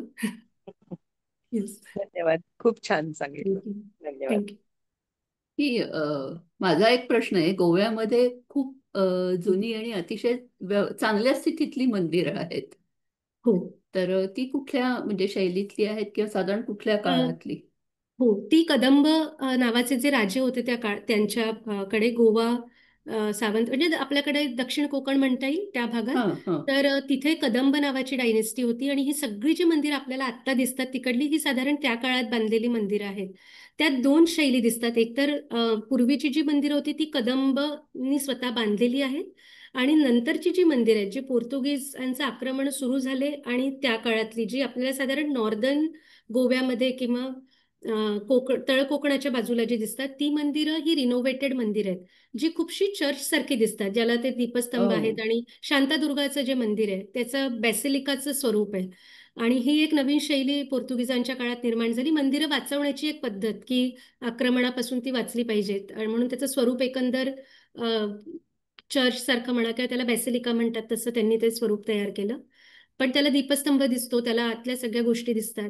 आणि याचंच एक मला खूप इम्पॉर्टंट उदाहरण आता मेन्शन करावंसं वाटेल, की आता जेव्हा आपण बऱ्याचशा चर्चेस बघतो साऊथ इंडियामध्ये स्पेशली, जसं श्रीरंगम हे आपलं सगळ्यात मोठं मंदिर आहे, आणि त्याच्या जवळ एक खूप मोठं चर्च त्यांनी बांधलंय. ते चर्च म्हणजे exact copy of south Indian मंदिर आहे. त्याच्या बाहेर जो ध्वजस्तंभ असतो मंदिराच्या, त्या मंदिराच्या ध्वजस्तंभावर त्यांनी क्रॉस लावलाय. आणि ते जर का एखादा म्हणजे अगदी सामान्य माणूस, ज्याला मंदिराबद्दल फक्त एक श्रद्धा म्हणून जो मंदिरात जात असेल, तो माणूस त्या चर्चमध्ये मंदिराच्याच भावनेने जाईल, इतकं साधर्म्य त्या चर्च आणि त्याच्यात आहे. आणि हा एक प्रकार खूप मोठ्या प्रमाणात सध्या होतोय भारतामध्ये, की सदर्न एरियात तर खूप जास्त आहे हा भाग, की जिथे तिथे चर्चेस हे मंदिरं द्रविड मंदिरासारखे बांधले जात आहेत. धन्यवाद. अजून कोणाला प्रश्न आहेत काही?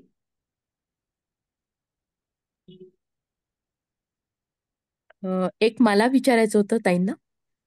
हो. हो. आत्ता मध्ये मी बालीला जाऊन आलो. तर बालीला मंदिरांमध्ये देव हा नाहीच आहे. हम्म. नुसतीच मंदिरं दिसली. आणि हो. बऱ्याचशा ठिकाणी म्हणजे ते आत असे सोडतच नाही, म्हणजे बाहेरूनच आपल्याला त्याचं ते बघावं लागतं. हम्म. ह्याचं काय आहे? आणि बऱ्याचशा घरांच्या शेजारी मग ती मंदिरं होती का ती स्मारकं होती, म्हणजे त्यांच्या हो. जे हो. गेलेले लोक आहेत त्याच्या. हो. आणि ते हो. बऱ्याच मोठ्या प्रमाणात दिसलं. हो. रादर घर कमी आणि ह्या गोष्टीत जास्त. हो. हे हो. त्यामागे काय असावं? साऊथ ईस्ट एशियातली जी मंदिरं आहेत त्यातली मंदिरं ही साधारण 12व्या शतकामध्ये ती बुद्धिस्ट टेम्पल्समध्ये कन्व्हर्ट झाली. कन्व्हर्जन म्हणजे फक्त जसं आता मी दाखवलं, आपण जो विष्णू बघितला आज, तो आत्ताच्या काळामध्ये ते लोक गौतम बुद्ध म्हणून त्याची पूजा करतात. सो सिमिलरली साऊथ ईस्ट एशियातली जी मंदिरं दिसतात आपल्याला, एकतर इंडोनेशिया हा खूप मुस्लिम बहुल देश आहे, त्यातला फक्त बाली हा भाग आहे जिथे हिंदू पॉप्युलेशन जास्त आहे, किंवा मंदिरं उरली आहेत तिकडे एक्सेप्ट योग्यकर्ता आणि एक बोरोबुदूरचं स्तूप. पण त्या भागामध्ये वर्शिपिंग टेम्पल्स नाही आहेत, लिव्हिंग टेम्पल्स नाही आहेत. त्याच्यामुळे ते आतमध्ये सोडत नाहीत, किंवा सोडलं तरी they are just monuments, they are not living temples. आणि दुसरं म्हणजे तुम्ही जे मला म्हणालात की ते जे खूप स्ट्रक्चर्स आपल्याला छोटे छोटे दिसतात इन्स्टॉलेशन्स बाहेर, ते त्यांचे पूर्वजांचे स्मारक आहेत. जसं एक पद्धत आपल्याकडे तुळशी वृंदावनाची, की स्मारक म्हणून तुळशी वृंदावन एक असतं जनरली. साधारण सातारा वगैरे या भागात गेलात तर मेणवलीमध्ये वगैरे बरेच असे दिसतात तुळशी वृंदावन घाटावर, मेणवलीच्या त्या कृष्णा नदीच्या काठावरती. तर सिमिलरली बाली आणि इंडोनेशिया, कंबोडिया किंवा हा जो पूर्ण भाग आहे, यामध्ये एक खूप इंटरेस्टिंग गोष्ट आहे की आपल्याकडे जसं आता हे होतं पितृपक्ष होता, तर त्यांच्याकडे पण त्याच वेळी पितृपक्ष होता. ते सेम कॅलेंडर फॉलो करतात, आपलं जे पंचांग आहे ते. आणि तो 15 दिवसाचा पितृपक्ष त्यांच्याकडे पण असतो. आणि हे जे हे जे स्वर्ग आणि नरकाचं जे मी तुम्हाला एक बारी लीफ दाखवलं, हे खूप इम्पॉर्टंट आहे त्यांच्यासाठी. कारण त्यांचं मत आहे की 15 दिवस ते पूर्वज आपल्याकडे येतात, राहतात, आणि जे काही त्यांच्या इच्छा असतील ते आपण या 15 दिवसात पूर्ण करायच्या. त्यांना ते खाऊ पिऊ घालायचं सगळं. आणि हे 15 दिवस यमानी त्यांना सोडलंय, त्याच्यामुळे त्यांचे जे काही कर्म राहिलेले असतील ते आपण कम्प्लीट करायचे, सो दॅट त्यांना मुक्ती मिळेल. आणि हे 15 दिवस पितृपक्षाचे ते लोक तसे सेलिब्रेट करतात. आणि त्यांच्याकडे प्रत्येक जाणारी व्यक्ती जी आहे तिच्यासाठी त्यांच्याच घरामध्ये पूर्वजांचं एक मंदिर ते तयार करतात. आणि असे असे ते करत जातात, म्हणजे प्रत्येक पिढी ना पिढी त्यांच्याकडे एक एक मंदिर तयार होत जातं. आणि मंदिरं तोडत नाहीत ते, त्याच्यामुळे ते समजा डिटोरिओरेट झालं तर झालं, अदरवाईज ते तसेच एका बाजूला एक एका बाजूला एक असे ते कन्स्ट्रक्ट करत जातात. आणि त्या सगळ्यांच्या घराचं जे देवघर असतं ते त्यांच्या गच्चीवर असतं. त्याच्यामुळे तुम्हाला जर का कधी कोणी गेलात कंबोडियामध्ये किंवा अजून कोणत्या ठिकाणी साऊथ ईस्ट एशियामध्ये, त्यांच्याकडे मंदिर असतं.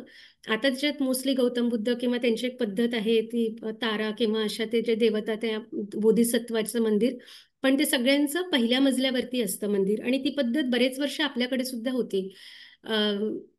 म्हणजे जे मी मगाशी वैकुंठ पेरुमल मंदिराचं सांगितलं, ते 3 गर्भगृह आहेत. एक तर जमिनीवर आहे, पण उरलेली 2 वरच्या मजल्यावरती आहेत.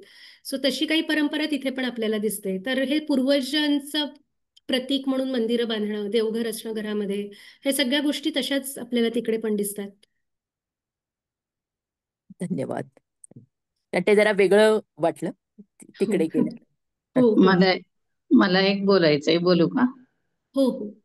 तुम्ही माहिती खूप छान सांगितली, पण आता असं होतं की मंदिर प्रत्यक्ष बघायला गेल्यावर त्याच्या सिक्युरिटी किंवा सेफ्टीच्या कारणासाठी बाजूने इतकं बांधकाम केलेलं असतं की आपण ते बाहेरचं स्कल्पचर सगळं बघण्यासाठी जातून सगळं उभारलेलं असतं तिथे. याच्यावरती काही असं उपाय नाही का?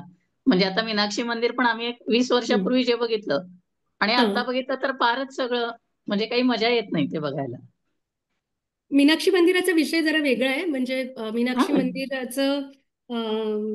मीनाक्षी मंदिर was one of the most conflicting temples in India. कारण तिथले खूपसे स्कल्पचर्स हे चोरीला गेलेत मधल्या काळामध्ये. आणि खूप मोठा तमिळनाडूची मंदिरं ही सगळी गव्हर्नमेंटच्या ताब्यात असल्यामुळे तिथे खूप मोठा एक प्रकार घडला होता, ज्याला खूप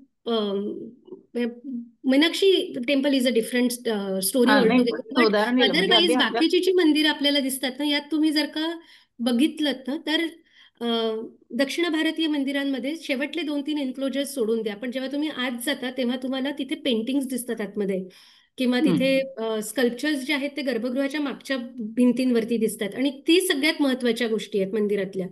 जर का नॉर्दर्न टेम्पल्समध्ये गेलात तर तिथे पूर्ण मंदिरांवरच कोरलेलं आपल्याला दिसतं. तर इकडली मंदिरं प्लेन आहेत दक्षिण भारतातली, तिथे पेंटिंग्स आहेत, किंवा तिथले ज्या नंतर विजयनगरच्या काळात बांधलेले जे सभामंडप वगैरे तिथे आपल्याला गोष्टी दिसतात. पण ओरिजिनल जे टेम्पल्स आहेत ते गर्भगृहालाच फक्त कार्विंग आहे बाहेरच्या बाजूने, बाकी कुठेच तुम्हाला काही दिसणार नाही त्या मंदिरामध्ये. आणि आतल्या बाजूला म्हणजे जेव्हा ते प्राकार आपण क्रॉस करत जातो, ते जे मोठे मोठे कॉरिडॉर्स आहेत कॉलम्सचे, तर त्या क्रॉस करत असताना जर का तुम्ही वरती लिंटलवरती वगैरे बघितलं ना, तर तुम्हाला तिथे सगळे पेंटिंग्स त्या काळातले दिसू शकतात, कार्विंग्स दिसू शकतात. पण त्यांचा जोर हा सगळा आर्किटेक्चरवर जास्त आहे रादर दॅन आर्ट. त्याच्यामुळे तिथले आर्ट फॉर्म्स जे दिसतील ते जास्त इंटेंजिबल किंवा असे वेगळ्या प्रकारचे आर्ट फॉर्म. म्हणजे तंजावूरला गेलात तर मंदिरापेक्षा भरतनाट्यम इम्पॉर्टंट आहे, आणि मग ते भरतनाट्यम त्या मंदिरात कोरलंय वरच्या शिखरावरती. अशा प्रकारचे साधर्म्य आपल्याला दिसतं. तर प्रत्येक मंदिराचा प्रकार वेगळा आहे बघण्याचा, सगळीकडे हा, सगळं सेम नाही बघता येणार आपल्याला. ते कसं बांधलं होतं त्याच्याप्रमाणे ते मंदिर बघायला पाहिजे आपण. बरोबर. चालेल, थांबूयात आपण. परत हो एकदा खूप खूप धन्यवाद उज्ज्वलाताई. आता इथून हो पुढे आम्ही मंदिरं बघायला जाऊ तेव्हा नक्कीच हा सगळा दृष्टिकोन लक्षात घेऊ आणि इतरांनाही सांगू. हो हो. शारदा मी माझं शक्ती. सेशन असेल तेव्हा नक्की कळवेल. तुम्ही हो सगळे हो, जॉईन व्हा, नक्की. म्हणजे मग अजून तुमचे काही अनुभव असतील तर ते पण आपल्याला बोलता येतील. हो, चालेल. छान पर्यटन झालं आज थँक्यू. येस, घर बसल्या. चालेल. स्नेहल, थँक्यू. स्नेहाताई, शांती मंत्रांनी आपण कार्यक्रमाची सांगता करू. एक आव्हान करायचे जे जे इथे आज नवीन जॉईन झाले त्यांनी आमच्या ग्रुपला जॉईन व्हा. अशीच कुठल्या कुठल्या नवीन नवीन विषयाची माहिती घेऊन आम्ही दर महिन्याला विज्ञान कट्टा घेतो. तुम्ही पण तुमचे विचार, तुम्ही ज्या ज्या ह्याच्यात विषयात तज्ज्ञ आहात ते पण आम्हाला विचार हे करून ऐकवा आणि आम्हाला जॉईन व्हा आमच्यात संघटन करून. तुम्ही मेंबरशिप पण घ्या शारदा शक्तीची. एक जस्ट आवाहन करते, विनंती करते सगळ्यांना. नमस्कार. स्नेहाताई ना? धन्यवाद मनीषाताई, स्नेहाताई, अरुणाताई. सर्वे भवन्तु सुखिनः, सर्वे सन्तु निरामया, सर्वे भद्राणि पश्यन्तु, मा कश्चित् दुःखभाग् भवेत्. ॐ शान्ति शान्ति शान्तिः. धन्यवाद.